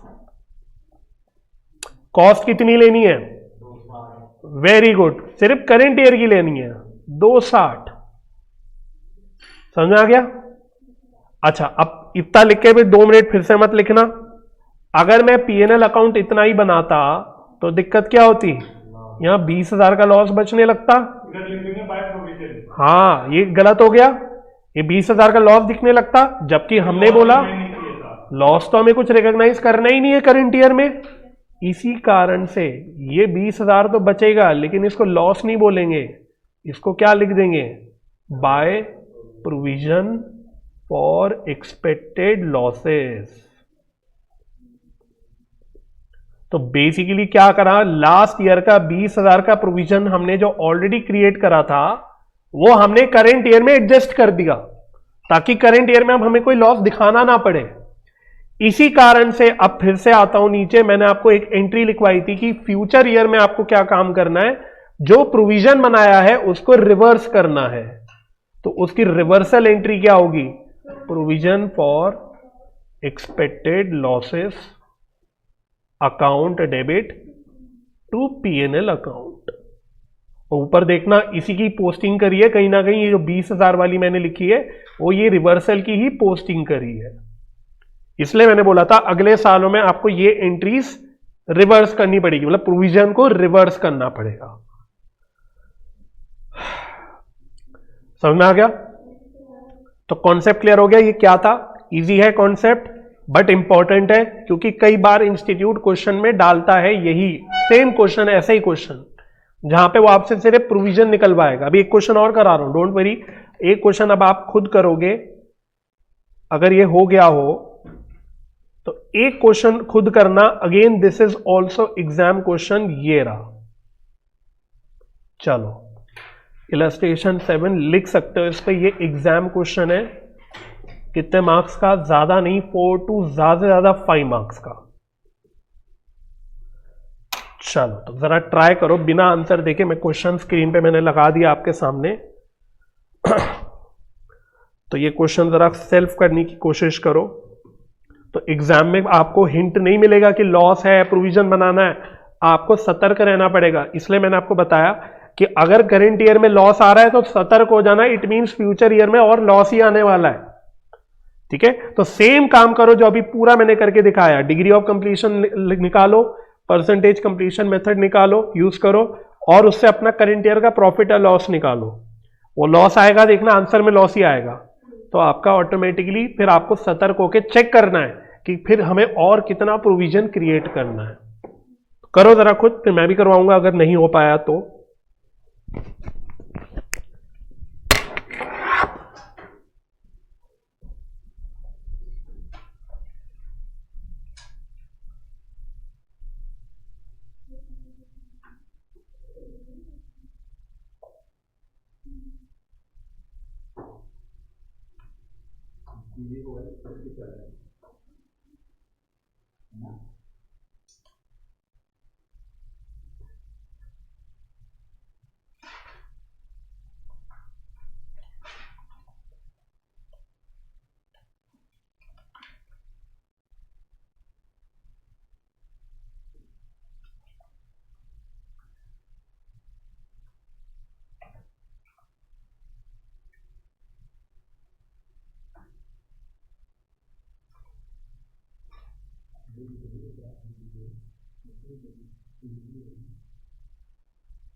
चलो तो आंसर आना शुरू हो गया। डिग्री ऑफ कंप्लीशन निकला किसी का?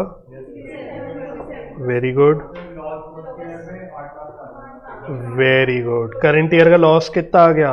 Total loss 13 lakh. तो डिग्री ऑफ कंप्लीशन देख लो 67 आना चाहिए, फिर करंट ईयर का लॉस आना चाहिए कितना? 8 लाख, 8,04,000 करंट ईयर का। ओके, टोटल लॉस कितना आएगा पूरे कॉन्ट्रैक्ट का? 12 लाख। तो प्रोविजन कितने का बनेगा?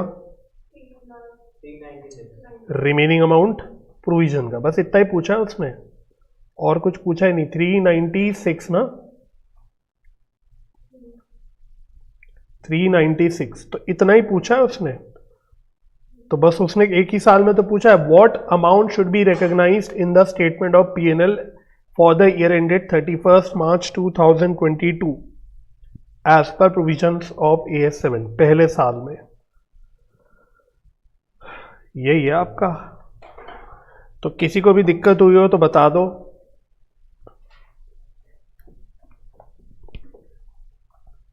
प्रोविजन बनेगा 396 का। यस।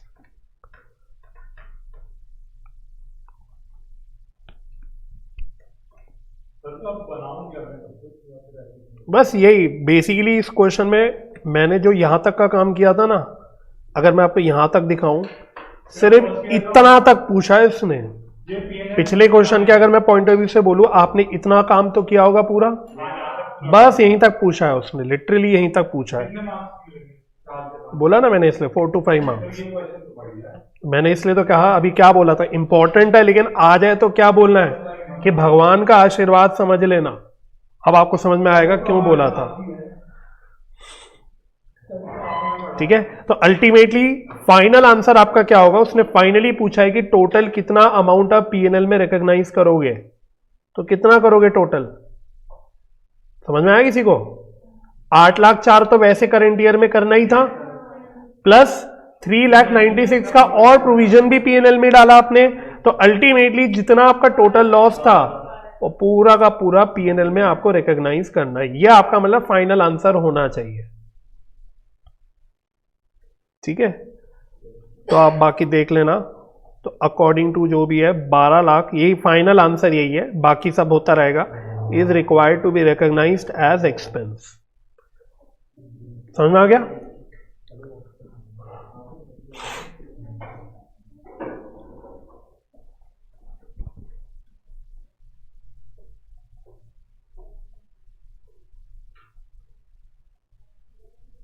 चलूं?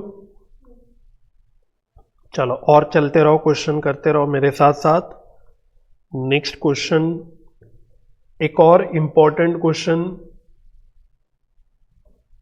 क्वेश्चन नंबर 10 है। पीछे बैक पीछे जो क्वेश्चन है उसमें question number 10।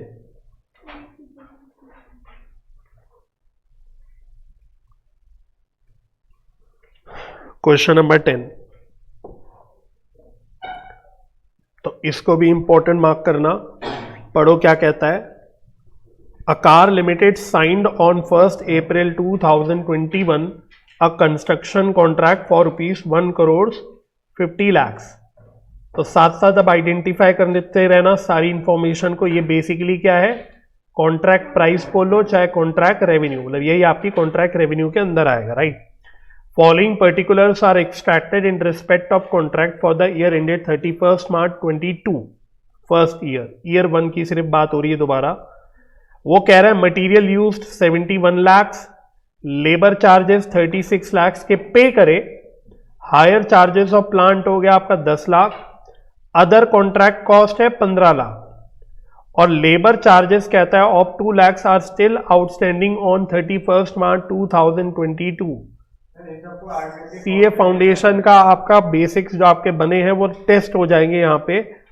It is estimated that by spending further ₹33,50,000 the work can be completed in all respect. ये फ्यूचर एस्टिमेटेड कॉस्ट है। तो आगे क्वेश्चन पढ़ने से पहले इस क्वेश्चन में सिर्फ एक ट्विस्ट है। पिछले क्वेश्चनों में वो कॉस्ट टिल डेट सीधा सजा के प्यार से देता था आपको, यहां कॉस्ट टिल डेट ना देके सीधा उसने अलग अलग एलिमेंट्स ऑफ कॉस्ट दे दिए। तो बस आपकी हल्की क्या मेहनत बढ़ गई कि आपको कॉस्ट टिल डेट थोड़ी सी हल्की सी मेहनत करके निकालना पड़ेगा। वंस वो आप निकाल लोगे फिर अगेन आपका ये नॉर्मल क्वेश्चन बन जाएगा। बस you are required to compute profit या loss for the year to be taken to P&L। और यहां वैसे थैंक यू बोलो क्वेश्चन को, उसने हिंट दे दिया, any provision for foreseeable loss to be recognised as per AS7। तो हिंट दे दिया कि यहां पे लॉस आ सकता है, बट उससे पहले मेरे साथ आप कॉस्ट टिल डेट निकाल लो, क्योंकि वही मेन चीज है। उसके बाद तो फिर क्वेश्चन में कोई जान नहीं, वो आप कर ही लोगे। हाँ, वैसे आप बहुत देर से जो बोल रहे हो बिल्कुल सही बोल रहे हो, सॉरी इग्नोर मार रहा हूँ क्योंकि मुझे सबको लेके चलना है। तो calculation of cost till date, तो जैसे कि बोल रहे हैं अथर्व भाई कि सारे आपको कॉस्ट को कुछ नहीं करना, सिर्फ ऐड करना है, तो बस 1 बाय 1 कॉस्ट उठाते चलो। तो मटेरियल्स, तो मटेरियल की कॉस्ट कितनी है 71 लाख, ओके। दूसरी कॉस्ट क्या दे रखी है, लेबर चार्जेस। अब यहीं पे एक छोटा सा पॉइंट घुसा रखा है उसने, लेबर चार्ज पे तो हमने 36 लाख करे हैं, ये पेड है, लेकिन कुछ अभी आउटस्टैंडिंग भी है। तो बचपन में जब आप पीएनएल अकाउंट बनाया करते थे तो आउटस्टैंडिंग एक्सपेंस की क्या एडजस्टमेंट करते थे, ऐड करते थे, याद है? क्योंकि आप तो एक्रूअल सिस्टम फॉलो करते हो, आप तो देखते हो कि भाई कितना खर्चा हो गया एक्चुअली में। तो 36 लाख पे कर दिया, लेकिन अभी भी और कितना आउटस्टैंडिंग है 2 लाख। तो आपके लिए तो कॉस्ट कितनी हो गई टोटल लेबर की 38 लाख। ठीक है, तो इसको समझने में कोई दिक्कत तो नहीं किसी को? ठीक है, बाकी तो और कुछ नहीं, सीधा सीधा हायर चार्जेस है 10 लाख, सब कॉन्ट्रैक्ट के कॉस्ट हैं।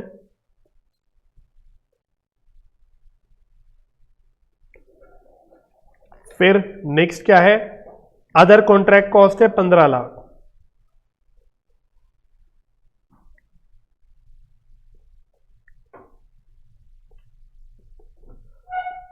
तो सब कुछ जोड़ जाड़ के देख लो क्या आ रहा है, 1,34 लाख, ओके। तो आ गया सबका, ये आ गया कॉस्ट टिल डेट, ये आ गया। तो अब तो बस बिल्कुल सेम टू सेम क्वेश्चन बन गया, इसके आगे का काम बिल्कुल डिट्टो सेम, वही डिग्री ऑफ कंप्लीशन निकालो, प्रॉफिट या लॉस निकालो, लॉस आ रहा है तो प्रोविजन निकालो, बस पूरा काम रिपीट। तो डिग्री ऑफ कंप्लीशन निकालने के लिए ऊपर लिया कॉस्ट टिल डेट जो कि है 1,34 लाख, डिवाइडेड बाय नीचे लिया cost till date 1,34 lakh plus future estimated cost, वो तो उसने अभी भी प्यार से लिख के दे दिया था, कितना है 33,50,000। हाँ कितना रहा है एग्जैक्ट 80 या पॉइंट्स में आ रहा है? तो 1,34 लाख, ओके। तो नीचे का टोटल कितना आ रहा है 167,50, क्योंकि इस फिगर की भी हमें आगे जरूरत पड़ेगी अभी। तो ये आपने बोला कितना आ रहा है 80%।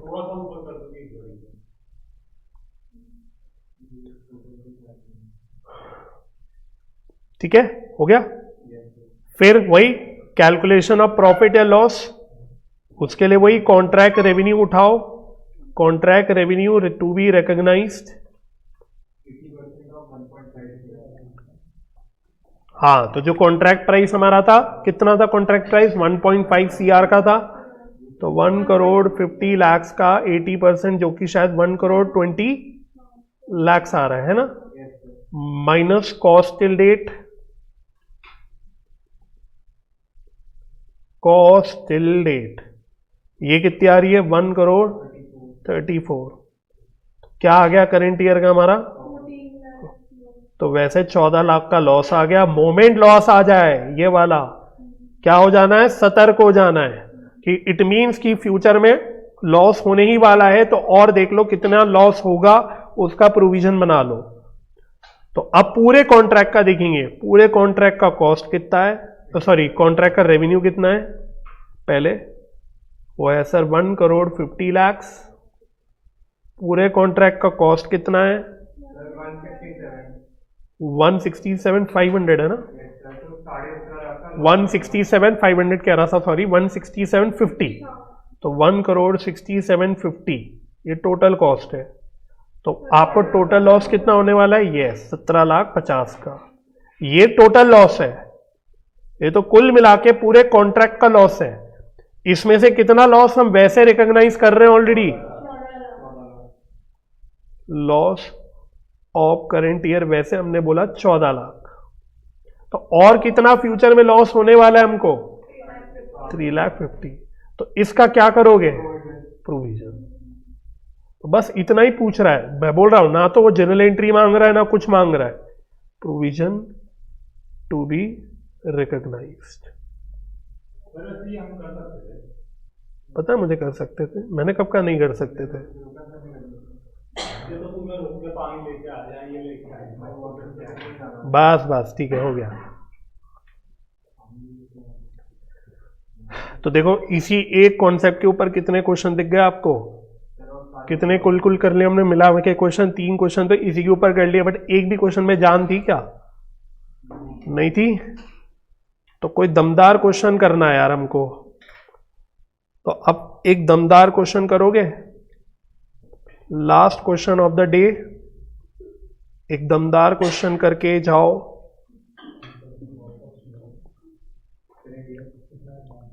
हो गया था सबका? ज्यादा फास्ट तो नहीं हो गया? चलो तो एक दमदार क्वेश्चन कर जाओ, तो मेरे ख्याल से आज के लिए सफिशिएंट हो जाएगा।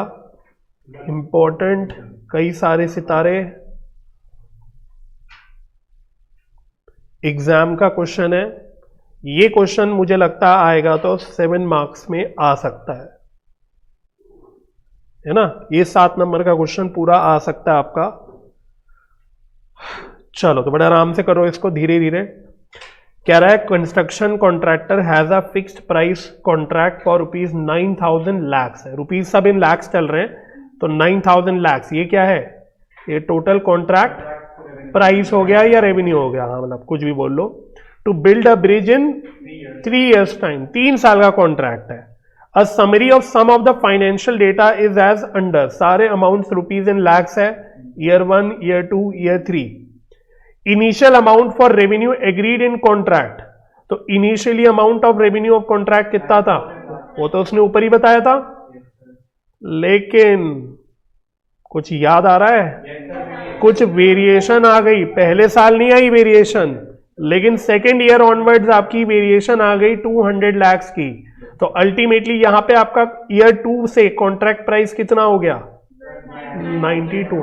ये दिलचस्प पॉइंट है इस क्वेश्चन में, ये दिलचस्प पॉइंट है। अभी तक जितने भी क्वेश्चन आपने करे वहां पे कॉन्ट्रैक्ट रेवेन्यू आपका फिक्स रहता था, लेकिन यहां क्या है? यहां ईयर 1 तक देखोगे तो 9,000 lakhs है, लेकिन ईयर 2 में कितना हो गया?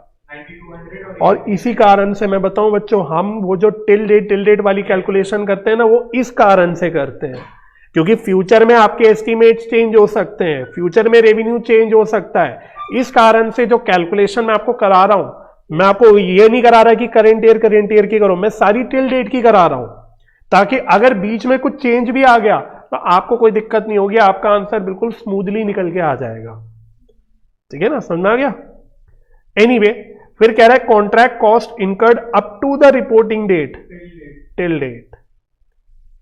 तो कहते हैं ईयर 1 में 2093 है, ईयर 2 में 6168 है, ईयर 3 में 8100 है, लेकिन ट्विस्ट आ गया, ईयर 2 की कॉस्ट में 1 सितारा है, ईयर 2 की कॉस्ट, ईयर 3 के कॉस्ट में 2 सितारे हैं।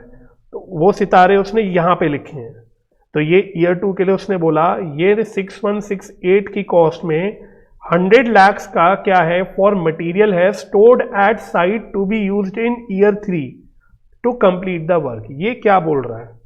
किसी को समझ में आया ये क्या है?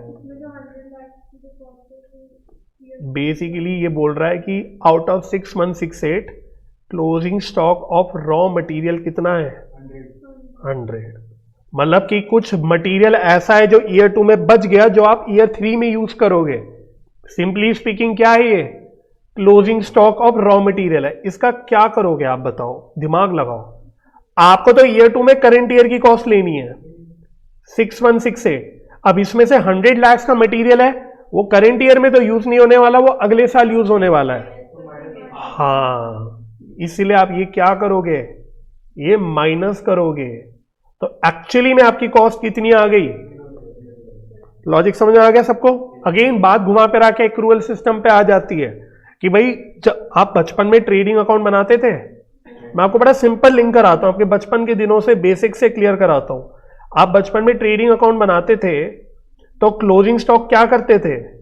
क्रेडिट साइड पे लिखते थे।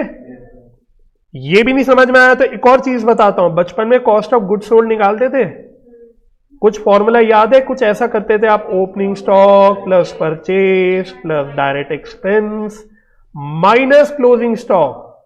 तो फोकस तो मैं दिखा रहा हूं कि जो कॉस्ट निकालते थे आप, उसमें से क्लोजिंग स्टॉक माइनस करते थे। क्यों करते थे, लॉजिक क्या था, ये लॉजिक था क्योंकि आपको तो करंट ईयर का कॉस्ट चाहिए। जब 100 लाख रुपीस का मटेरियल क्लोजिंग में बच गया तो वो तो इस साल का कॉस्ट है ही नहीं, वो तो अगले साल का है, तो वो अगले साल की कॉस्ट में जाना चाहिए। पॉइंट समझ में आ गया? तो इसलिए ये 100 लाख आपको माइनस करना है। तो आप तो ईयर 2 की कॉस्ट कितनी उठाओगे, 6068। हाँ, अगर ये चीज समझ में आई तो डॉट्स कैसे कनेक्ट होंगे। अब यहां से एक और डॉट कनेक्ट हो गया। अब थर्ड ईयर में कह रहा है कि ये जो 8100 लाख का जो ये था ना, it excludes 100 lakh of standard material brought forward from year 2। अब यही 100 लाख अगले साल का क्या बन जाएगा, ओपनिंग स्टॉक बन गया। भाई ईयर 2 का क्लोजिंग स्टॉक ईयर 3 का क्या बनेगा, ओपनिंग स्टॉक बनेगा। फिर से सीओजीएस के फॉर्मूले में आ जाओ, ओपनिंग स्टॉक को क्या करते हो आप, ऐड करते हो। तो जब आप कॉस्ट निकालोगे ईयर 3 की तो 8100 तो टोटल है, बट इसमें ओपनिंग स्टॉक इंक्लूडेड नहीं है, यही कह रहा है वो। एक्सक्लूड का मतलब क्या है कि इसमें ओपनिंग स्टॉक इंक्लूडेड नहीं है, तो आपको क्या करना है, ये आपको इंक्लूड करना है। तो ये कॉस्ट कितनी आ गई, 8200। समझ में आया? तो 2-3 पॉइंट्स हैं यहां पे, इस वजह से मैंने बोला क्वेश्चन अच्छा है। एक तो वेरिएशन वाला पॉइंट है, एक ये वाला पॉइंट है। बट समझ में आ गया सभी को? चले आगे। वो कह रहा है compute year wise amount of revenue, expenses, contract cost to complete and profit and loss to be recognised in statement of P&L। Simply speaking सब कुछ कैलकुलेट करना है। पीसीएम में जो सब कुछ सिखाया आपको, सब कुछ कैलकुलेट करना है। कोई अकाउंट नहीं बनाना, कोई P&L अकाउंट नहीं दिखाना, आपको खाली कैलकुलेशंस करनी है। अच्छा, एक इंफॉर्मेशन और थी जो मिस हो गई पढ़ने से, वो स्टार पॉइंट में घुस गए हम लोग। ये लास्ट वाला चीज तो भूल ही गए ना पढ़ना। ये क्या दिया था उसने, estimated profit for whole contract. तो पूरे साल का एस्टिमेटेड प्रॉफिट निकाल के दे रहा है तीनों सालों में, 950, 1000 और 1000। इसका क्या करना है अभी समझ में आएगा। चलो तो मुझे आपको शुरुआत तो करके देनी पड़ेगी, नहीं तो आप अटके रहोगे। तो क्वेश्चन नंबर 9, हाँ अब मैं शुरू हो गया तो मैं रुकूंगा भी नहीं। तो ईयर 1 पे आओ, मुझे बताओ आपको डिग्री ऑफ कंप्लीशन निकालना होता है। डिग्री ऑफ कंप्लीशन निकालने के लिए ईयर 1 पे फोकस करना, अभी ईयर 2, 3 में बिल्कुल भी मत जाना। आप सिर्फ भूल जाओ ईयर 2, 3, आप सिर्फ ईयर 1 पे नजर लगाओ। और मुझे बताओ डिग्री ऑफ कंप्लीशन निकालने के लिए एक बहुत इंपॉर्टेंट इंफॉर्मेशन मिसिंग है। Very good. Cost till date तो पता है, लेकिन फ्यूचर एस्टिमेटेड कॉस्ट कितनी, ना तो फ्यूचर एस्टिमेटेड कॉस्ट पता है, ना तो टोटल एस्टिमेटेड कॉस्ट पता है। तो डिग्री ऑफ कंप्लीशन कैसे निकालोगे, पीसीएम कैसे लगाओगे? सर 8100 को देते हैं। नहीं, तो ये जो एस्टिमेटेड प्रॉफिट दे रहा है, हाँ तो ये एक और तीसरी यूनिक चीज आ गई इस क्वेश्चन की, ये वाली जो लास्ट में उसने प्रॉफिट या लॉस जो भी निकाल के प्रॉफिट निकाल के दिया था, इसको आपको यूज करना पड़ेगा। कैसे यूज करोगे ध्यान से करना, सारे आपके कॉन्सेप्ट से लिंक कराऊंगा। मुझे बताओ हमने प्रॉफिट का क्या फॉर्मूला सीखा था, प्रॉफिट का मैंने आपको जब नोट्स लिखवाया था तो सबसे पहला फॉर्मूला मैंने आपको लिखवाया था contract revenue minus contract cost. ठीक है, अब इन तीनों में से आपको 3 में से 2 चीजें पता है। ईयर 1 में प्रॉफिट उसने दे दिया है और रेवेन्यू भी हमें पता है, तो क्या कॉस्ट निकल के आ जाएगी?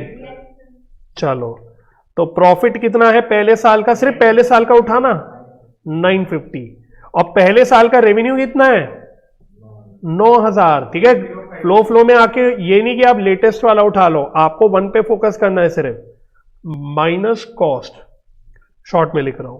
तो देयरफॉर कॉस्ट कितनी आ गई, 9000 माइनस 950 कितनी आ रही है, 8050, ऑफ कोर्स लैक्स, सब कुछ लैक्स में। ठीक है, अच्छा कॉस्ट टिल डेट कितनी है ईयर की 1 की, वो तो क्वेश्चन नहीं दी थी, 2093। इसमें कोई एडजस्टमेंट भी नहीं है, इसमें कोई एडजस्टमेंट भी नहीं है कि क्लोजिंग स्टॉक ओपनिंग स्टॉक वाली, तो ये तो ऐसे ही लिख लो 2093।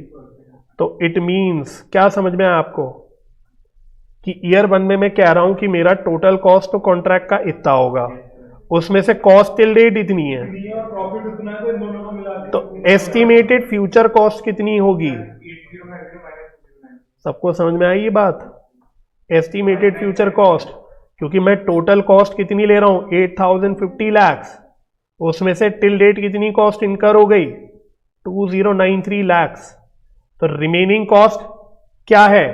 फ्यूचर एस्टिमेटेड कॉस्ट कितनी? 5957। तो पहले बताओ, ये क्वेश्चन ने निकालने बोला था मैंने, इसलिए निकाला है। अगर आप क्वेश्चन रीड करोगे, ये उसने मांगी थी चीज, इसलिए मैंने लिख भी दी निकाल के। चलो, तो देयरफॉर अब आप मतलब अब आपके पास सब कुछ अवेलेबल है। डिग्री ऑफ कंप्लीशन निकाल सकते हो, cost till date 2093 lakhs divided by, अगर मुझे बताओ मैं सीधा यहां 8050 लिख दूं, वेरी गुड, समझ में आ गया? क्योंकि टोटल एस्टिमेटेड कॉस्ट ही तो लेनी होती है मैं अल्टीमेटली, तो वो तो मैं पता ही है, तो वही उठा लो इनटू 100। कितना आ रहा है? 26 एग्जैक्ट आ रहा है? चलो वेरी गुड, 26% आ गया। यहां तक किसी को कोई दिक्कत नहीं? तो अब कॉन्ट्रैक्ट, अब तो आगे का काम ईयर 1 का तो कर ही सकते हो। कॉन्ट्रैक्ट रेवेन्यू कितना रिकॉग्नाइज करोगे? तो 3000 lakhs का है, नहीं रेवेन्यू कितना था? 9000 था, सॉरी 9000, प्रॉफिट आ गया 240। तो 9000 इंटू 26% कितना? नहीं ये कितना आ रहा है? अच्छा इसी का बता रहे हो 2340 माइनस क्या करते हैं? कॉस्ट टिल डेट, 2093 तो कॉस्ट टिल डेट वही जो हमने ऊपर उठाई थी 2093, 240 प्रॉफिट। तो पहले साल का प्रॉफिट कितना? तो ये पूरा ही पहले साल का है, यहां मैं लिख देता हूं रुपीज इन लैक्स। चलो, तो 247 lakhs आ गया आपका प्रॉफिट। तो पहले साल का आंसर डन, क्योंकि पहले साल का प्रॉफिट है तो यही होगा फाइनल आंसर। तो profit to be recognised in year 1। चलो ये हो गया, तो ईयर 2 पे आप बढ़ सकते हो आगे। इस स्टेप में अगर कोई दिक्कत नहीं है तो ईयर 2 में आप बढ़ सकते हो। चलो नहीं, ईयर 2 भी हो जाएगा, ईयर 2 भी वैसे ही हो जाएगा। चलूं ईयर 2 में, तो सबसे पहले कॉस्ट टिल डेट, ईयर 2 की कॉस्ट टिल डेट कितनी? तो क्वेश्चन ने कितनी दी थी आपको? नहीं कॉस्ट टिल डेट कह रहा हूं, क्वेश्चन ने कितनी दी थी? 6168। लेकिन मैंने पढ़ते वक्त आपको क्या बताया था? इसमें 100 lakhs का तो क्लोजिंग स्टॉक है, तो वो आपको हटाना पड़ेगा। तो वो कितनी आ गई? 6068 lakhs। बस अब ये डिट्टो ईयर 1 जैसा हो गया। हाँ, इसमें अगेन वही प्रॉफिट को यूज करके आपको पहले एस्टिमेटेड कॉस्ट निकालनी है। तो same formula again, profit is equal to contract revenue minus contract cost. Year 2 का प्रॉफिट कितना एस्टिमेटेड है? होल कॉन्ट्रैक्ट का है वो, again 1000 is equal to revenue कितना लोगे? Very good. अब ईयर 2 से मेरा रेवेन्यू कितना हो गया है? 9200, यस, माइनस कॉस्ट। तो देयरफॉर कॉस्ट कितनी आ गई? 8200 lakhs। तो देयरफॉर एस्टिमेटेड फ्यूचर कॉस्ट कितनी है?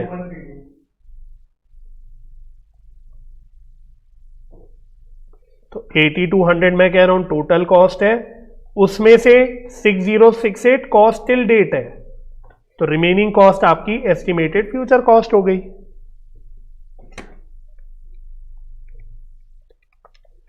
टू 2132 सही आंसर था, 2132 बट लैक्स।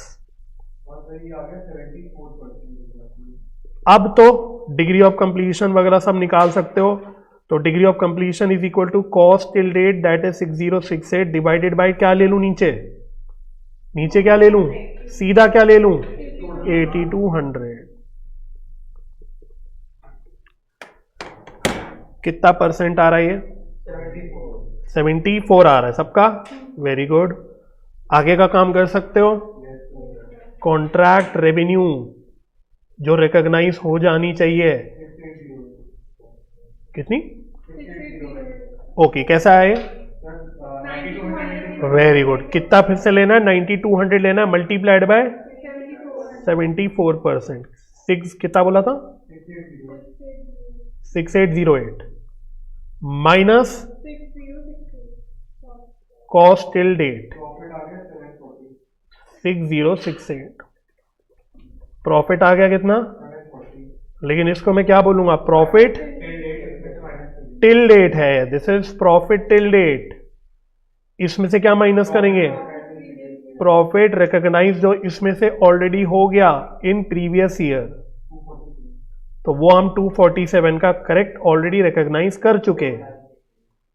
तो करंट ईयर का कितना, ये भी यार लिखते चलना कहीं पे, रुपीज इन लैक्स है, पेपर में भी ध्यान रखना है इस चीज का। कोशिश कर रहा हूं घुसाने की। 493। तो ये आ गया profit to be recognised in year 2।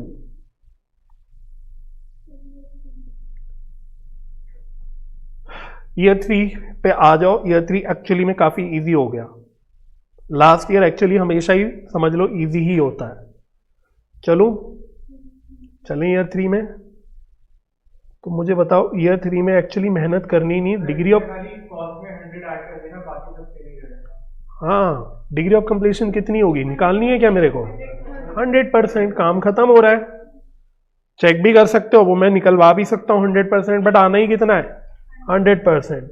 और कॉस्ट टिल डेट, और कॉस्ट टिल डेट ही यहाँ पे अब मेरी टोटल कॉस्ट हो गई। लास्ट ईयर है ना, तो अब तो फाइनल टोटल कॉस्ट हो गई। बस वो ले लेना आपको। कितना? एक मिनट रुको। 8100।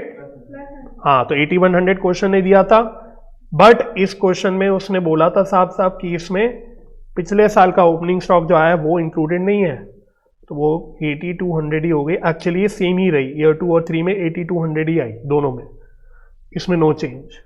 ठीक है, तो डिग्री ऑफ कंप्लीशन आप निकाल सकते हो। न्यूमरेटर में भी अब 8200 आएगा, डिनोमिनेटर में भी 8200 आएगा, 100% ही आएगा। बट मैं सीधा आगे की कैलकुलेशन करता हूं। रेवेन्यू रिकॉग्नाइज्ड टिल डेट, ये सब टिल डेट है, फिर से वही चीज। तो पूरा ही 100%। कितना सीधा लिख दूं? रुपीज इन लैक्स है ये, तो सीधा 9200 लिख दूं? नहीं, 9200 ही है। नहीं, वेरिएशन यही वाला चल रहा है। जैसे 9000 सेम चले जा रहा है ना ये, वैसे ये भी सेम चल रहा है, कोई एडिशनल नहीं है, सेम वेरिएशन चले जा रहा है। जो वेरिएशन ईयर 2 में ऐड हो गया वो सेम वेरिएशन ईयर 3 में भी चल रहा है। 94 नहीं हुआ। जैसे ऊपर वाली फिगर को आप एडिशनल थोड़ी ना पढ़ रहे थे, आपने ये तो नहीं बोला ना कि 9000 का 18000 हो गया या 27000 हो गया, वो सेम चल रहा था। ये वही है, वही वेरिएशन कंटिन्यू हो रहा है। तो 9200 ही है। क्लियर है? हाँ, तो 4 जो भी मतलब जो फिगर यहाँ अगर 400 होती तो फिर 400 हो जाता। क्या? हाँ, थोड़ा सा। तो अच्छा, इसमें से कॉस्ट कितनी माइनस करी? टेक्निकली तो टिल डेट ही लेते हैं, वो 8200 ही है। तो प्रॉफिट कितना आ गया? 1000। और ये आप चेक भी कर सकते हो, यही फाइनल प्रॉफिट था, ये वाला 1000। ठीक है, ये लेकिन प्रॉफिट क्या है? ये तो टिल डेट है, माइनस प्रॉफिट जो प्रीवियस ईयर्स में रिकॉग्नाइज हो गए, रिकॉग्नाइज्ड टिल प्रीवियस ईयर। तो अब ये इसके लिए दो ऑप्शन है।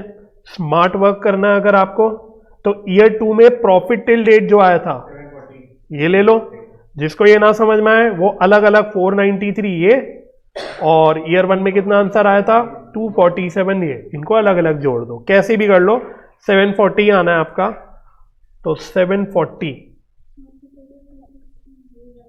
समझ में आ गया ये चीज? तो कितनी आ गई प्रॉफिट? 260। हो गया, खत्म।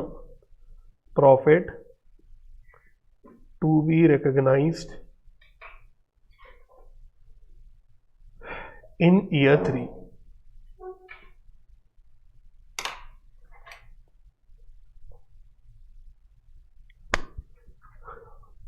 ठीक है, चलो। तो any doubt in this question online में भी बता दो। Thank you sir. तो व्हाट इन ईयर 2 में हमारी कॉस्ट कम होगी। देखो जैसे जैसे हमारी एस्टिमेट्स चेंज होती है सक्षम चाहे रेवेन्यू की चाहे कॉस्ट की, तो हमें रिवाइज्ड फिगर्स ही उठानी है सारी, ठीक है, आपको रिवाइज्ड फिगर्स ही उठानी है सारी। इसलिए आपने ईयर 2 से रेवेन्यू रिवाइज्ड वाली लेनी शुरू कर दी 90 to 100। कॉस्ट में भी सेम ऐसे ही चलेगा, ठीक है। तो जो भी फाइनल कॉस्ट है आपकी वही लेनी है, ईयर 2 में जो कॉस्ट होगी वो लेनी है, ईयर 3 में जो कॉस्ट होगी वो लेनी है।